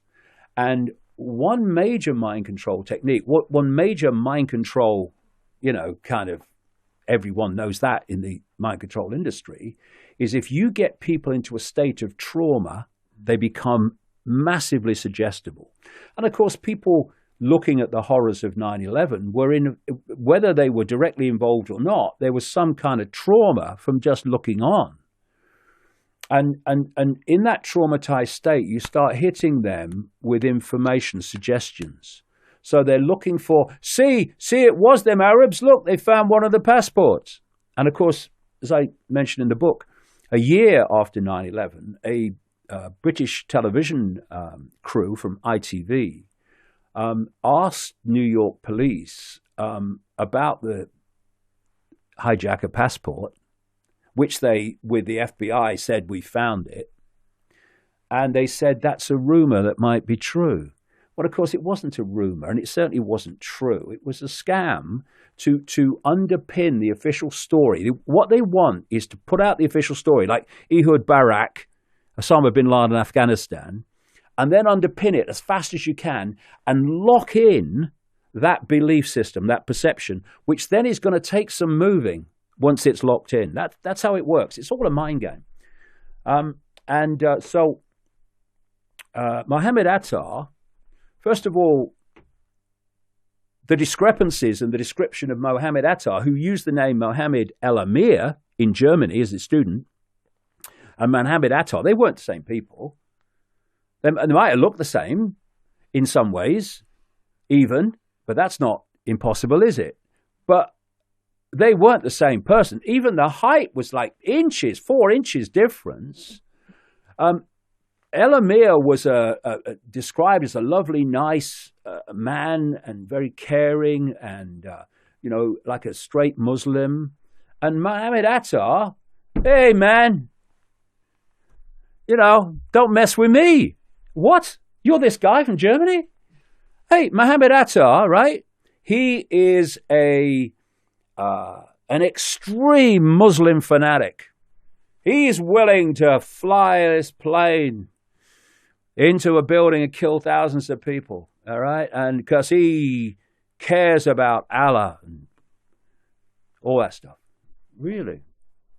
Well, as I describe in the book, he had a girlfriend called Amanda Keller, confirmed by other people, in Venice, in Florida, which is where the Israeli spy ring was actually based in Florida. So were these guys. And she described that how the flying school, and actually I knew this anyway, before 9/11, the Venice airport was notorious conduit for the CIA Bush, which you all know about, the CIA Bush Clinton drug running operation, bringing the stuff out of South America into America. Venice Airport was one of the centers, which just happened to be where Mohammed Attar trained as a pilot. These coincidences are amazing. Anyway, Amanda Keller describes how this Muslim fanatic Attar, his favorite food was pork chops. He was always getting drunk. And she said, when they ran out of cocaine, one night, her and a friend, because he was producing the cocaine, they lived at a place called the Sandpiper Apartments in Venice. They followed them. They followed Attar and his mate into the flying school at Venice Airport, and they came out with armfuls of coke to resupply. This is a Muslim fanatic who's going to kill himself. And I follow the story of Attar. I mean, it's a joke. Like I say, nothing stands up to scrutiny once you get into that. Then you have Flight 77 was supposed to have been piloted by a guy called Annie Hanjour. And Annie Hanjour flew this plane, it said, Flight 77, a 757 jet, big plane. He flew it. Actually, the way they came in, he could have parked it in exactly the place in the Pentagon where Rumsfeld and the Joint Chiefs of Staff were. But instead, what he did is he took it across in a big circle, which people from pilots for 9/11 Truth have tried to redo on a simulator, and they couldn't do it, and only a few actually managed it. These are top pilots. And he parks it in one part of the Pentagon called Wedge 1, which had just been reinforced to protect the Pentagon from such an attack. An attack they said they'd never thought of before 9/11. Wedge 1, where it hit and killed a lot of people, was where the accountants were trying to find the missing $2.3 trillion that was announced to be missing from the Pentagon budget on September the 10th, 2001. Right. Now, Annie Hanjour, master pilot, which the 9/11 Commission said he would seem to be the most skillful pilot, basically the best pilot of the bunch. He was banned 6 weeks earlier from hiring a one-engine plane at an airport flying school because he was so incompetent and dangerous. It's madness. It's unbelievable. But it shows that purely by repetition of nonsense and by the mainstream media underpinning the nonsense instead of challenging it, you can get vast numbers of people, though not as many as they think there are, to believe that complete idiocy, impossibility, was actually what happened. So you talked about the Bush drug trafficking. Just a quick opportunity here to mention to people, my new book is now out for Christmas. It's called Clinton, Bush, and CIA Conspiracies: From the Boys on the Tracks to Jeffrey Epstein. And it's on Amazon, ebook, paperback, and hopefully we'll have the audio book back up soon. From speaking to you, David, from reading all of your books, go to David's website if you want to get this one. It will help him more than putting more money in Bezos' pocket. From researching Epstein, from just speaking to you today, it's just really reinforced how cults do control the world, especially with this Epstein stuff right now. Apparently, there's all these powerful people. You mentioned Elon Musk linked with Epstein, Bill Gates linked with Epstein, Prince Andrew, and so on and so on. Now, I did watch on the Joe Rogan podcast, he interviewed a lady out of Hawaii called Tulsi Gabbard. And she is saying she's going to stop the wars. She's the new hope. Yeah. What are you calling on this? What I'm calling on this is that Tulsi Gabbard has been very consistent. She has been opposing these wars from the start. And the moment she stood up and said she was running as a presidential candidate with the Democrats, the demonization started, not least within the Democratic Party, which is, of course, a war party, controlled by the same cult, ultimately, just like the Republicans are. I'm sure there are many, many things that me and Tulsi would not agree on. I sent her a copy of that book, actually. Whether she got it or not is another thing.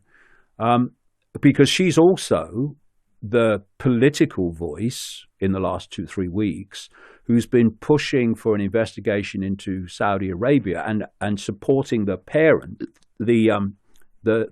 families of 9/11 victims who are trying to take the Saudi government to court over their involvement.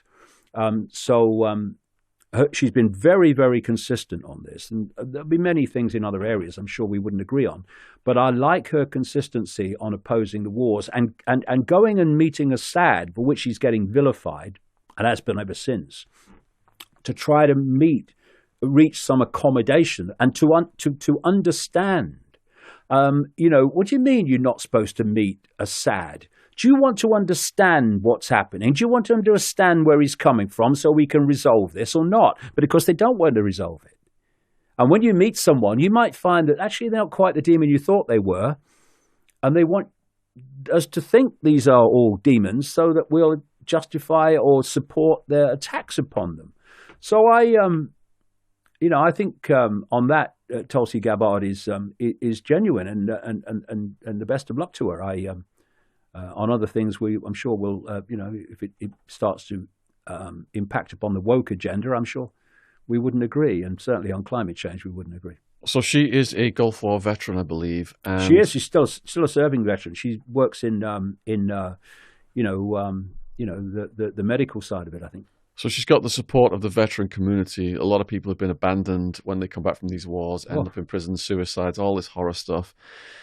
If she, with all of this support, it looked like she was going to win, or she actually won, would the deep state go JFK on her? Well, if you look at what they've done to Trump, I'm no supporter of Trump, but you look at what they've done to Trump whenever he's not gone full-blown deep state. Well, you multiply that a few thousand times, and that's what Tulsi Gabbard would get. Because I do think she's genuine on this issue. I think she's genuine. And if you're genuine and you are coming in to make that difference, you're going to have well, I mean, she's got the Democratic Party establishment against her already. And if she ran against Trump, she might have a chance of beating him. The other rabble, have you seen them? They haven't got a brain cell to rub together. But still, she's attacked by her own party because that's a cult party. You've got Trump, he's controlled by the cult. That's why Israel gets everything it wants from Trump, no questions asked. Everything, virtually. The only thing they've not quite got yet is an actual bombardment of Iran. And so they're not going to just let her do it. But, we need to support people. I mean, I don't, recommend that people support any political party. I just want people to have the information from which to make their own minds up. But if someone is genuinely, if they got into power and they were genuinely trying to, stop this nonsense, then they need maximum support from people because they're going to have the world and his friend, the cult, ultimately, trying to destroy them. Absolutely. So Hillary Clinton is already saying that Tulsi's working for the Russians. What do you think of that, and what do you think of Hillary Clinton? Well, the thing is that, when some people attack you, you're on the right track. I use that all the time. He's having a go at you. Good. I'm saying something right then. And so Clinton attacking her is confirming that she's standing for something the cult doesn't want to stand for, because she is a cult operative. Bill Clinton and the Clintons, they are cult to their DNA. And if she got to power, then, all hell would break loose. And we've reached a point now in politics, we reached it quite a long time ago, but it's more obvious than ever before, that there is no choice in terms of the major players. You know what I mean? Yeah. Because the parties are so controlled by the same force that they decide who gets in, not the public. And we've seen what with the Brexit referendum, what contempt the system has for the public making the quote wrong decision. So I wish Tulsi well because she's going to need it if she does progress. David, you've been very generous with your time as usual. Problem. And is this possibly the longest podcast we've ever filmed? What are we at? 3 hours 20. 3:20? We've only just begun, Sean. It's close. We've scratched the surface. And if you want the rest below the surface, the trigger, all the links are in the description box below this video. Is there anything you would like to say in conclusion to the viewers and the young people watching this? Well, I have a term, the mainstream everything. The mainstream everything, whether it's mainstream science, mainstream media, mainstream politics, mainstream everything, is telling you what the mainstream everything's ultimate controllers, which if you go deep enough is the cult, wants you to believe. So the mainstream media basically says question nothing. Then you've got RT saying question more, but not too much. And then you've got people like me who say question everything, everything. Take everything off the table as a gimme. Familiarity is a wonderful way of mind-controlling perception, because once something becomes familiar, it becomes a gimme, it becomes unquestioned. That's just how things are. Everyone knows that, mate. Question everything. And when you do, you'll see almost none of it stands up, not least the nature of reality and who we are and where we are. And in the event you are deplatformed, where are you going to be that people can find you? Well, we've just started a new platform, which I hope you'll be interviewed for. Cheers. Called Iconic. I say we. Actually, my son Jamie has put it together. It's brilliant. I was so impressed when he unveiled it. And basically, what we were looking at was this incessant censorship and deplatforming and all this stuff. And through what I call the mainstream internet. Google owned YouTube, Facebook, Twitter, all these things. Again, go deep enough, cult. That's why they're censoring people that are exposing aspects of the cult agenda. That's what it's all about. So you can either sit around and moan about it and say, oh, tough in it. Oh, I'm a martyr. Or you can say, okay, are we going to deal with it? And so what Jamie's done is put this media platform together, it's got films, it's got series, always being added to. He's going to make a film about 5G. It's already an enormous amount of content on it. Lots of stuff that I've done. Every talk that I've ever done that was filmed and stuff. It's all on there. So that it's not dependent on YouTube and it's not dependent on Facebook. It's its own self-contained entity. Not just for now, because there's a lot of stuff on it already, but the censorship's not going to just stop here, is it? We know that, so we have to deal with it and prepare for it, and that's what we've done. How many books have you published? Oh, God knows. God, 20 odd must be. I read. I'm 3 chapters from finishing another one. I'll finish another one by February. Can you mention what that's about? What the hell we do about all this? Good. And that's plenty. The first one I read was in maximum security jail in Arizona. Guy just slides Alice in Wonderland 9/11 under my door, and that I just never looked back after reading that content. So if you want to support David as well as the books, it's free to subscribe to his channel. Go down, click over to his YouTube channel. All his socials are down there.